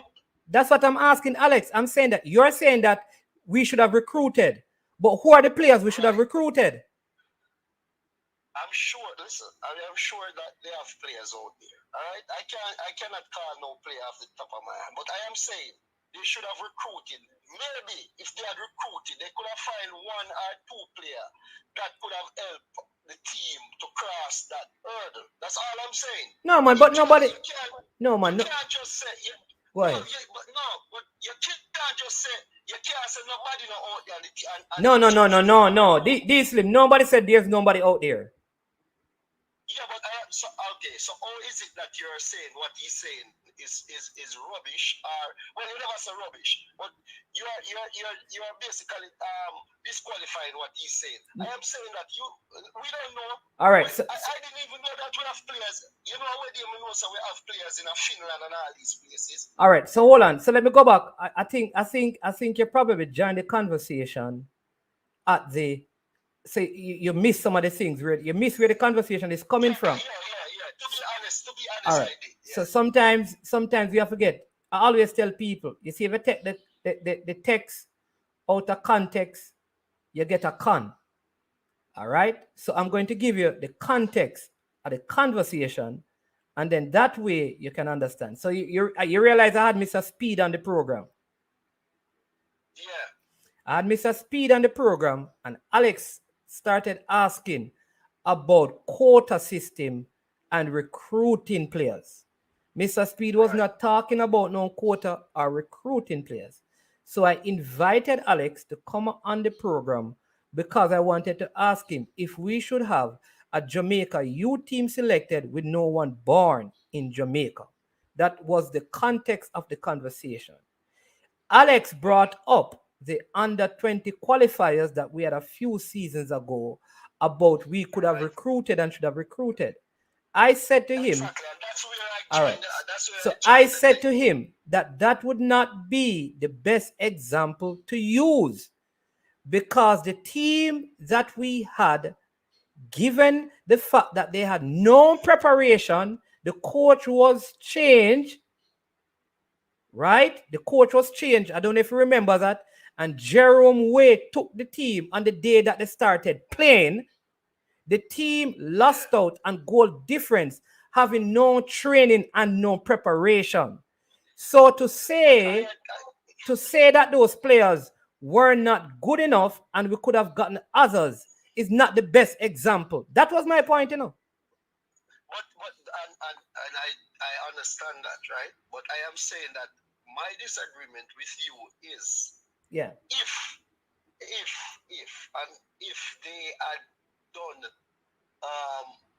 recruit, and this is the slackness of the JFN, if they had recruited, maybe we don't know. I mean, they say But you don't know that they did not recruit. What I'm saying that is bare speculation, which is what I'm saying to Alex. How you know that? But you know, but based off what you're saying, you don't know if they had recruited. But either. that is why I asked him who were the players. That's what I started with. Because first you have to know who the players were so we can find out if there was any recruitment. Because he's assuming that they didn't try to get anybody else. And you are doing the same thing. So you're saying that this is part of the rubbish with the JFF because them don't. No. Wait, hold on. So you're saying that he's assuming that they didn't recruit it. I thought he said that they didn't recruit. So I asked him, give me some players, and he called Kiddo Tyler Hart. I said this player was 16 and he wasn't even playing in the Arsenal under 17 at that time. And he's saying that he was watching the. Hold on. He's saying that he was watching the player. And I'm saying that what he wasn't. So how good was that player at that time? Because that is the name he's looking at. All he's doing, and this is what people are doing. If this player was 20, if this player is 20 now, when Jamaica was there in 2018, he could have played because he was 18 then. But if you weren't watching the player then, how do you know that he was good enough and better than what you had in that position? How do you know that? That is making my point. You understand what I say? How is it making a point? Did you know that the player wanted to play for Jamaica?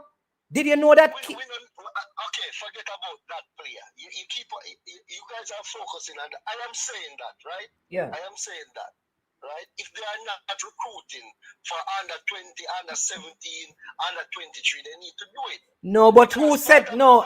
You see, I'm missing the conversation. We did say to Alex, I'm going to move on. Listen, I said to Alex, every U team that Jamaica has had, they have always had players from out of America coming in who have Jamaican parent.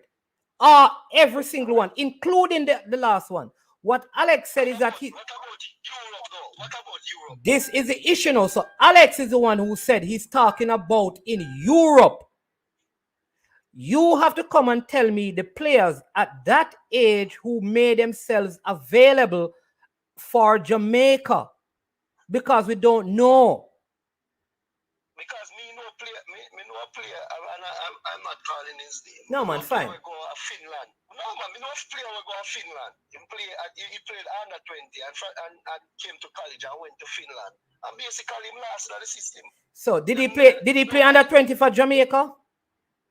Yeah, in Jamaica, you know, used to go home, man. Yeah, man, you can't use it. You can't. What I'm saying, you can't use that player. What I'm saying. No. The reason why I'm saying this, for him play under 20, him even play under 23. Yeah, man. And him did there Finland. Wait, no? Because that a part of the. Did anybody check up on him? Did anybody find out? What I'm saying, because Carla, D-Slim, you don't know. Yeah. And I don't know. I cannot speak to what I don't know. But here's what I'm saying to you. Until we have information that the guy who is 14 years old in England wants to play for Jamaica and not England, then we cannot make these assumptions. Let me tell you why. Can I tell you why? You're focusing on one particular person. No. D Slim. You're not listening to me, no. You're not listening to me. Let me say it again. No, man, you have. But you don't know, man. You're not listening to me. You're not listening, brother. You're not listening to me, brother. You're not listening to me. No, because you said something that I didn't. You said something that I did not say. Yes, because you're saying something I did not say, and that is what I want to correct. So let me correct you again. Just listen what me I say, no, man, before you comment, because you're not listening. Listen what me I say, no. Me going to say the same thing. I'm going to listen to it. I'm going to say the same thing. Until you can prove to me that a player, not no specific player, a player at 14 years old, born in Finland, Germany, England, Norway, Spain, Brazil, who have Jamaican relatives and is a good footballer, until you can prove to me that that player at 14 says he wants to play for Jamaica, then you will not be able to prove to me that there's a recruiting problem of that said 14-year-old. But listen, my rebuttal to that.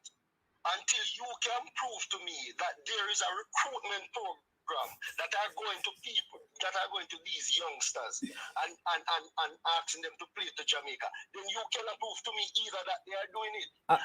I gonna prove to you. Me can prove to you. Yes, I prove to you. So let me prove to you. Let me prove to you. You want me to prove to you? You see my son? See my son them? Yeah. See right now? Yeah. It's when they reach a age, if Americans say come and play, and me talk to them and them say America them a play for. Right. That are my son them. That are my son them. Listen. All you, hold on. So me prove it to you. But you don't prove it. You don't tell me say the Jamaican Football Federation come to them and say, listen. You hear me just say to you? If JFF, it is conditional. You say if the JFF, I'm going to use an example. Go ahead. I'm going to use an example, right? Look upon a Brianna Williams, who was born here, even though it's a track and field, right? And she had made the choice early to represent Jamaica. You don't know if the federation contact youngsters at an early age. You understand what I say? Them are going to choose to play for Jamaica. We don't know that. Brother, listen, boy, all right. I would like, if it was up to me, let's say my kids, them a sport player, whatever, soccer player. If it is up to me, my first choice for them would be to represent Jamaica. You understand me? But if it would be up to them. Let me say it to you again. All right? Because what you guys are suggesting is for the Jamaica Football Federation to know the people all around the world who have some 14 and 15-year-old sons, wherever they are, and call your parents and ask them how the GFF is going to do that. I wish them all the best. You said they're supposed to. What? I'm not saying all around the world. Oh, you're talking England alone? No, I'm not talking. So where are you talking? No, man, I'm not saying all around the world. Where are you talking? Because that is impossible. Where are you talking? Where are you talking? We are saying countries. We are saying countries that have a significant amount of significant amount of Jamaican. Hey, Japan. Let me give you some places. Costa Rica have a lot of Jamaicans. Let me give you some places. You're not giving up places. You're not make my point. All right, make your point. Make your This point. is the thing. JFF. This Yeah. is the thing. Because this is the thing. It's like you're defending this JFF so much. You see if JFF really a work? Well, I know. You see if JFF really a work? They would have stopped. They wouldn't just go to England and America alone. What all about Canada? So let me ask you again. So okay, so we are get somewhere, man. So you make your point, you ask the question. So you're saying that the JFF need to go to America, Canada, England, anywhere else, that's 3. More make sure me get everything. See, you tell me about Costa Rica now. No, man, me cut out Costa Rica. No, watch on, me cut out Costa Rica. So give me the name. So Jamaica should, the JFF need to go into Canada, into United Kingdom, and into America. Find all the parents who have young boys who are 14 and 15 who can play football. I'm trying to figure out how they're going to do it. So explain to me how they're going to do it. Teach, come. No, man, explain to me what they're supposed. Explain to me what they're supposed to do. Explain to us. This is why they must send recruits. So okay, so the JFF need to. Let me tell you something. There's a big top artist, and the last time I saw him, let me tell him, say, you saw when you do your interview, you have met the people that know say he did a big footballer. Me know a big top artist when grew up in a New York. I went on a scholarship, not a scholarship. A bus and stop play football. Me know say that youth they could have played under 20. And that youth they play in a Bronx League, that youth they used to play all board. And not one somebody ever go to him and say, yo, come. He played in MLS. He played in the MLS. No. He played in the USL. I'm just asking you. Why me can't ask you no question? I'm just asking, did he play in the Him get a scholarship and him boss and him stop school, him boss him a big artist now. Lord of mercy. So yeah, brother, just you see me ask you a question and you get agitated. So he did not play MLS, he did not play USL. He just played in college. No, yeah. So the JFF should have found him. Should have had recruits out there to find him. Right. You know that. I'm sure you know that. The Bronx League and the Brooklyn League and these leagues in the summer, I don't know about now because a long time I stop watching, are good enough league. We attract whole heap of people from whole heap of ballers from Jamaica and crowd support and everything. Okay? Now, you are telling me that the JFF never know about the Bronx League or the Brooklyn League or whatever. They will send anybody to come up. All right. They will send anybody to come up and come watch. All right. This youth play in brother, you only you keep telling me to hold on. You ask me question and you answer them. And if you hold on and then you talk and you say me if you hold on and you go ahead. I'm still on my point. I am saying this youth playing in the Bronx League. Yeah. This youth playing in the Bronx League and made that name for himself in the Bronx League.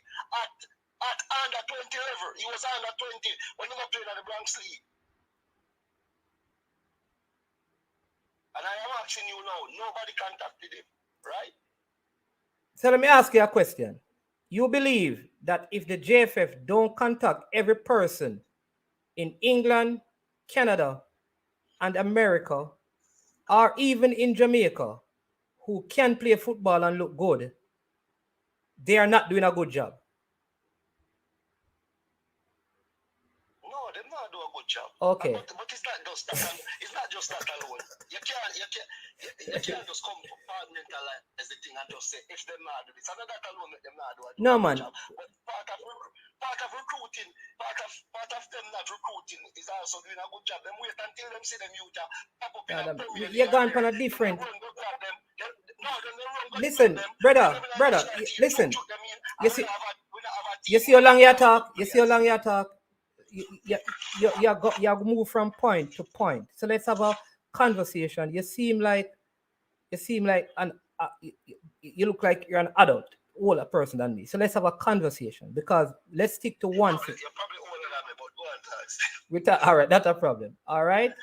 So my question is simply this: the JFF need to send scouts. Let me make a statement for you. You are saying that the JFF need to send scouts into all over England, because remember, United Kingdom is a big place.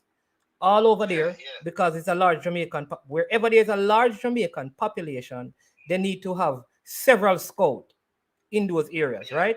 That's number one. Let's get some things right. So that means they need to have scouts in England, all over England, scouts in Canada, all over Canada, scouts in the United States, all over the United States, and anywhere else in the world where there's a large Jamaican population, they need to have scouts all over. And the JFF need to ensure that these scouts find all Jamaicans who have youngsters. We're talking about under 15 and under 17. All of these youngsters all over the world, the scouts need to contact their parents and find out if those 14 years. Yeah, absolutely. I'm asking. Let me just finish. Let me finish and ask. Let me just finish now. Let me just finish now. Let me just finish now. Yeah. All right. The scouts need to be so spread out to approach these youngsters and these parents about them representing Jamaica. All right. That is the JFF's job. All right. Is that what you're suggesting, Carla? That's all I'm asking you. Yes or no? When you say, well, I know, when you say all of them, you're being absolute. Yeah, which we know say it is all right. possible. So let's set. All right. So most of them. Most of them. Hold on. No, man. No, Carla. No. Hold on. No, because you stop the point. So let me change the word. Not all of them. Because we started out, we are saying that not all of them will be, and you were complaining. So I'm going to say most of them, or a percentage of them. So let's use the word percentage. So let me rephrase my statement to come to what you are saying and ask you the question. The Jamaica Football Federation at the under 15 level, the under 17 level, and the under 20 level needs to have scouts in the places where there are large Jamaican populations to look at most of our percentage of the Jamaican youngsters who are playing football, and when they're having tournaments, they bring them to come and represent Jamaica. Is that the point you're making? Yes. Okay, all right. I am saying to you, go ahead. They have to be a parent scout. You can be a scout. Let me tell you something. Yes, when I was in college, I had a coach from Nigeria. His name was Emeka Ozoga. Bush League, me played D3. He got a D2. He ended up being the assistant coach in Nigeria. He got a D2. He got a job at a D2 college. And that man used to recruit players from Europe, from D2 college, from Europe, from Nigeria. Sir. The man even called. Sir. The man even called. Hold on, man. The man even called me and asked me if we know any good players from Jamaica. This was maybe 10, 15 years ago. So if a D2 college can do that, can go around the world and I try scout players to give them scholarship to come play Division 2. You tell me say the JFF can put scouts in place to find some of these youth? Are they going to find everybody? Sir. Are all these players going to play for us? No. Sir. So let's go back because we've gone way past the point. Sir, respectful. Let me go again. Because you just said volunteer scouts, people like me and you. So, I said they can have volunteer scouts. Then that me just say you said volunteer scout. That me just say, sir. I said they can. I said they can have. All right, so now that me just say that you. Then you know just me not just say you. Just listen, man. You just, brother. You just said they cannot volunteer scout. I said to you, sir, you said they cannot volunteer scout. Then that me say? So right. So you're saying that they cannot volunteer scout. And you said like me, meaning me, Manningsman. Yeah. So what makes you believe that they're not volunteer scouts now? Because I'm not seeing the type of recruitment that other team does in the Jamaica team. Like give me example. All right, let me give you an example. International team. Give me an international team. We can't use club teams. All right, may I give an international example? Was Mikel Antonio approach what to play? Sir, all right, hold on. No. Hey, listen, man. Listen, me now go have no. Listen, me I talk about youth football. Listen, you're accusing me of the same thing that you are doing. Was Mikel Antonio approach at the under 20 level or the under 17 level represent Jamaica? Was Mikel Antonio good enough at the under 20 level and the under 17 level? I don't know. So that's what I'm saying. You can't. Let me finish now, and then we're done. Listen, we're going to end it. Yeah, and the hold on, man. No, man. Listen, man. listen now, cause I'm going to say something and give you 2 minutes for you to wrap up. I'm going to give you the last word. You are assuming that Mikel Antonio was so good at 17, which was third. Hold on, man. All right, you go ahead and finish. Me don't talk, because you're not going to listen to me. I am not assuming that I am using a hypothetical example. Okay. You don't. All right. Let me give you a better example. Right? Let me give you a better example. See?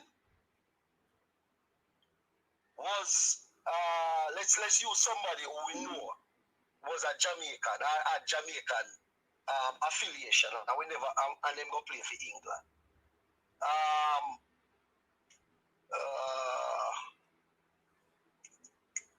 don't really know the England team. Give me a Jamaican player. Raheem Sterling. But Raheem Sterling kind of come from Jamaica, and them did really make us an effort to get Raheem Sterling. So Johnny Barnes. When you gone back in the 80s when we never really have that operational GFF. When me as a management, we have players. The point of me I try to make. Johnny Barnes was recruited. You know that Johnny Barnes was recruited. Yeah, but you see, Johnny Barnes kind of different because a yard man in left yard. So you understand what I say? We're talking about foreign band players, right? But wait until the point of me I try to make, and it affect the team. The point is, wait until these people. Which team you talking about? Which team you talking about? Can you say? Which team we are talking about? No, because I am talking. All my conversation. Listen, I'm not going away from my conversation. Listen, D-Slim. At no point did I speak about the senior. I'm not talking about no senior team, So if you're talking about senior team, you say which team? No, but you cannot talk about an under 17 and an under 20 and an under 23 team without talking about the senior team. And I am saying that everything connected. I am saying that if we can get some of these players from England and France or wherever, see, if you play for Jamaica from a youth level, see, we never have the problem here when we have when we nobody these youth. Who is this? But no, hold on, you don't say hold on. No. But nobody's disagreeing with you. Nobody's disagreeing with you. You're making a point that everybody agree with. Everybody agree with you that we need to get the youth players in, get the players in from youth. Nobody's disagreeing with you.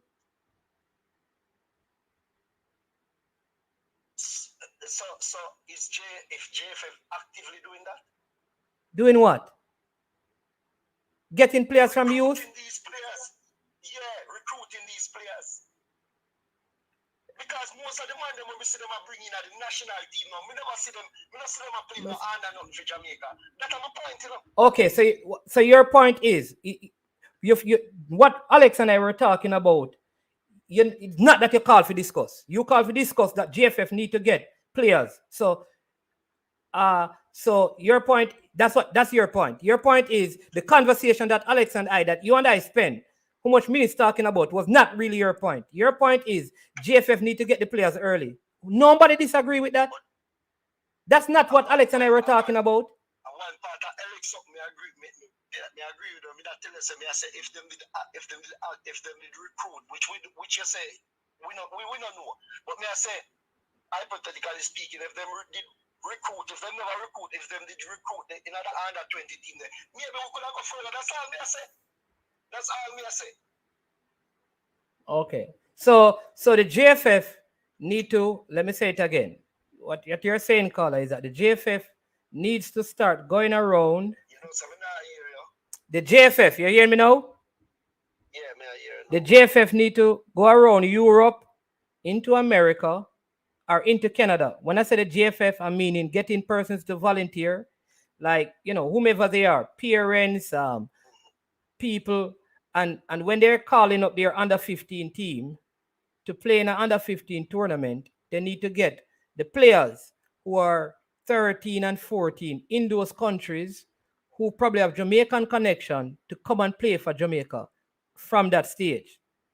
So therefore, if we select in a 20-man squad and the 20 best players are, are the 20-year-olds. Say you have some in Arsenal Academy and the Liverpool Academy. They bring in those 20 players, and those players play for Jamaica under 15 and under 17.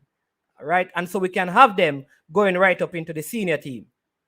Going right up into the senior Okay. team. All right. So that's what me asking. so that's what you're saying. So what would happen to, so if you get 20 of those and no one born in, how would that work? No, you have to ask what go on with the Jamaican player them. How do you know that?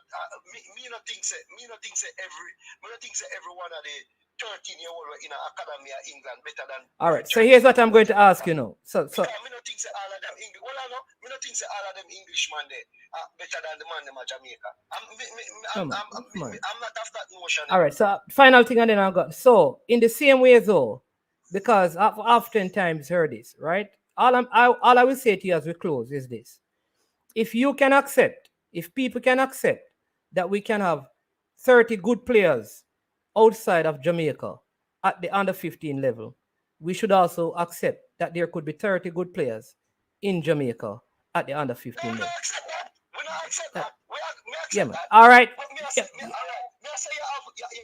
carry them in a camp and you pick the best players. Yeah, man. Regardless All right. of where them come from. All right. All right, then. You're gone half an hour, so you don't know. We're gone. Respect, boy. Come like it's an interview. Respect, boy. Yeah, but all right. Yeah. Yeah.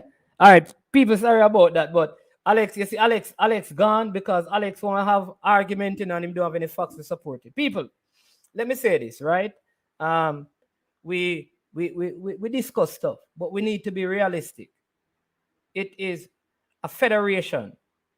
It is very difficult for any federation to be recruiting that heavily at under 15 level. You also, whether we believe it or not, you have to develop the sport in your country. Because remember, if again the majority of your squad at your junior level is players who are not playing in your local competitions, your Pepsi or your Colts or whatever, it could have an effect on youngsters coming into the sport.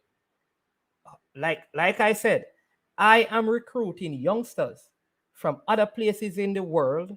I have some players who I want to bring into the under 17 team, in the under 20 team. But here is my point. Here's my point. If you are coming from outside of Jamaica and you're at the same level as the youngster here, then I would prefer, me personally, would use the youngster here. If you're leaps and bounds above the youngster here, you get the preference. But at the same time, I have to provide sustainable local development. At the senior level, it's a whole lot different. When you get to your under 23s and your senior team, that is a completely different thing. But at your under 15 level, it's going to be hard for you to bring in, say, a squad with 30 players outside of your country, whichever country it is, and one from your country. I mean, like living in the country, because you're all Jamaicans, you know. But to develop the sport in Jamaica at that level, if you can't have your under a 13-year-old or 14-year-old who is if you have 5 of them and they're the best and they can't make it because other players outside are way better than them. All I'm saying that the ripple effect of that is it could deter youngsters at that age in the football. Now, can the JFF recruit better? Definitely. Right? Should they be recruiting better? Definitely. I believe there are many, many well-thinking Jamaicans and parents who call and recommend players to the GFF. Many of the past players will tell you that if you are overseas and they see you, they'll come up to you and talk to you, and they will make recommendations. All right? What happens there is a total different thing. So let me put up people, you can't take Shatter too seriously, but Shatter says, I prefer the 15-year-old develop at Arsenal and grab him for Jamaica when he is 20. All right? There you go, shut up. Grab them when they are 20. That I agree with. So I am saying that when you get to your under 23, your recruitment need to be more serious. But the 15-year-old, I mean, you have to find a way of continuing the sport at the junior level in your country. At the senior level, I believe in our senior team. We could have a squad of 30 persons not playing in Jamaica or not living in Jamaica at the senior level. I don't think you can have that at the lowest level, at the junior level, because it's going to affect the development of the sport. And that is why coaching education is important. I think our coaches need to get better. So there's no distinction between a 15-year-old being developed in Jamaica and a 15-year-old being developed in the United States, or a 15-year-old being developed in Finland, or a 15-year-old being developed in England. You know what would be interesting? Because until recently, England struggled in youth football. I think probably France and Germany are the two most dominant European nations when it comes up, because if you notice this, I want you to understand this. If you notice the under 20, under 17, it's normally dominated by the African nations. There was a time when Ghana and Nigeria were very dominant, and the South American teams. And so probably we need to look at those things. Like I said, at the senior level, you can pick up because it's professional level. But I find it, a lot of this have to do with parents. I don't know if people know this. When people talking about this, in the United States, if your child is coming to Jamaica for training, there has to be some permission for them to leave school. So you have all those factors. There are many parents who don't feel comfortable sending to their 14-year-old to Jamaica to know camp. So we need to be real and practical. There are some of these parents who would prefer if their kids play for the country that they are born in. But if they don't make it, they will say, okay, let me try out for Jamaica. And I'm saying I understand that. If a man is good at 17, and like most of these guys, I'm going to say this. Most of these guys that end up coming to play for Jamaica, listen, first let me say this. I respect them and I have no problems with them in terms of their commitment. But I can tell you this. If when they consider themselves to be in their prime, they were selected by England and in the England team, and they had a choice at that point, should I leave the England setup and come to Jamaica? Most of them would have chosen England. And I don't have a problem with that, Jamaica is the plan B. And I'm saying I am good with that. Jamaica is a plan B. I am good with that. I'd rather wait. And then when the national team is being called up, I give you enough time to come in. But at the under 15 level, I have to work with the Jamaican talent as much as possible, because I don't know what your choice is going to be when you get faced with England or Jamaica at 25. So I have to have, you have a plan B and your plan B is Jamaica. I have a plan B and my plan B is to develop some youngsters locally. That's all. That's my position on the thing. I want to develop the youngsters locally, and if I can't get you to change from England to Jamaica, I have a group of players I'm working with. That's my plan B. Your plan B is, well, I'm looking to play for England, but if I don't get through, I'll come and play for Jamaica. So both of us have plan Bs. You are okay with my plan B. I am okay with your plan B. That's how we see it. Yeah. Yeah. You understand? So that's how it is, people. But again, here's the thing. If you are out there, man, and you see a youngster, call somebody.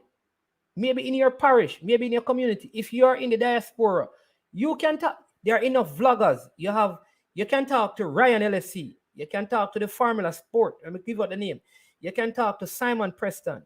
at Reggae Boys Commentary. You can talk to Coach Minzy at the coach's desk. You can talk to Eddie and those guys at Sports Down the Middle. You can talk to management at I Am Sure Sports. You can talk to the guys at Sports Frenzy, Lavon and those guys. You can talk to Javon at Unseen Sport. And if you say to them, listen, I have a 15-year-old, I have a 17-year-old who is a very good talent. I'd love for him to try it for Jamaica. People will do that because there are enough platforms out there at that level. Because the truth is, certain players, many federations won't see you or look at you until you're making waves. You have to start making waves. So the people who are seeing them in the background right now need some time to reach out. Reach out. Persons have been reaching out to me.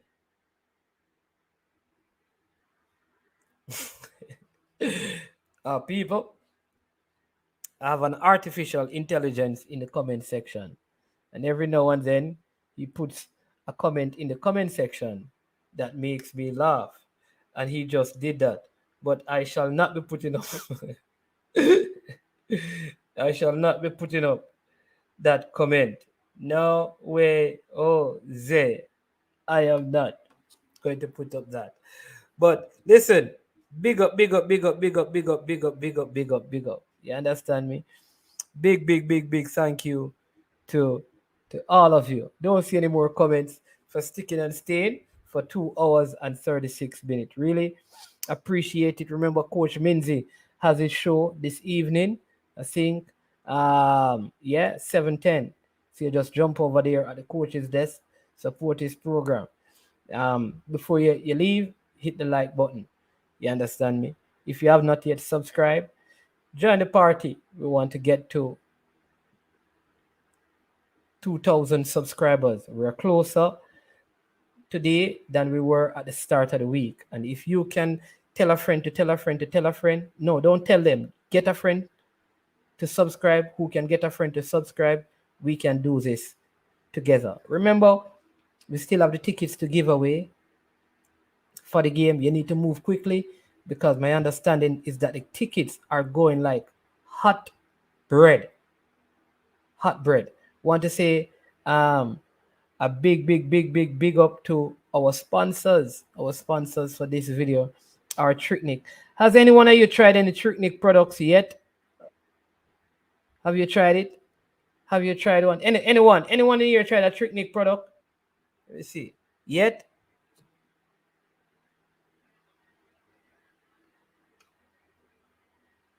Shatter, you have tried some Tricknick spice? Yeah, man. This video is brought to you by and sponsored by Tricknick. Tricknick is a Jamaican-owned company in Canada that uses authentic Jamaican herbs and spices to make all their products. They sell everything you need for your jerk and your barbecue. Yep. Jerk spice, barbecue sauce, jerk marinade. They even have curry paste and hot pepper sauce. They say they are better than Walkers. You know what I mean, right? So to get 25% discount on all their products, you go to www.tricknick.ca and use the code I am sure sports 001. They have a fantastic shipping arrangement if you spend over a certain amount, so check them out. I'm going to leave you with a word from our sponsors. So again, big thank you to everyone in our comment section.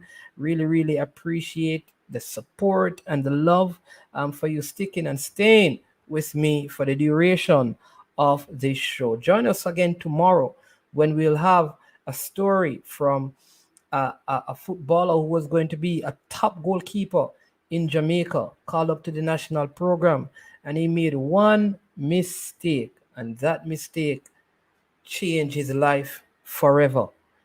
And we are hoping that by his story, someone will be inspired to following rules and protocols. Yeah, you understand? Yep. So check that out. Oh, what time Danny Max Ballers Rockers JA Danny Max went on earlier today, man. Yeah, Danny Max was earlier today, so you can check out the channel and watch the Danny Max interview That's Adonis Maxwell. We did the interview. Yeah. Earlier today. Sorry about that, Baller Rockers. You have to hit in people. You have to hit the notification bell so that when we're live, you can know and you can watch. All right. Thank you again, people. And here's a word from our sponsors, Trick Nick Catering. Jamaican herbs and spices add delicious, bold flavor to your next grilling experience. Flavoring sauce, a marinade, basting, condiment, or topping. Trick Nick Jerk Barbecue Sauce.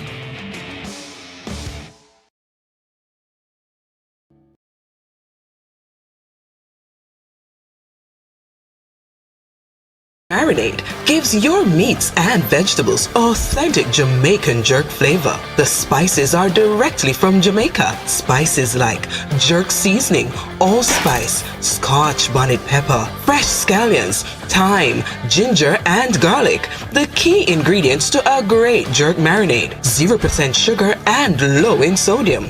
You want to try it?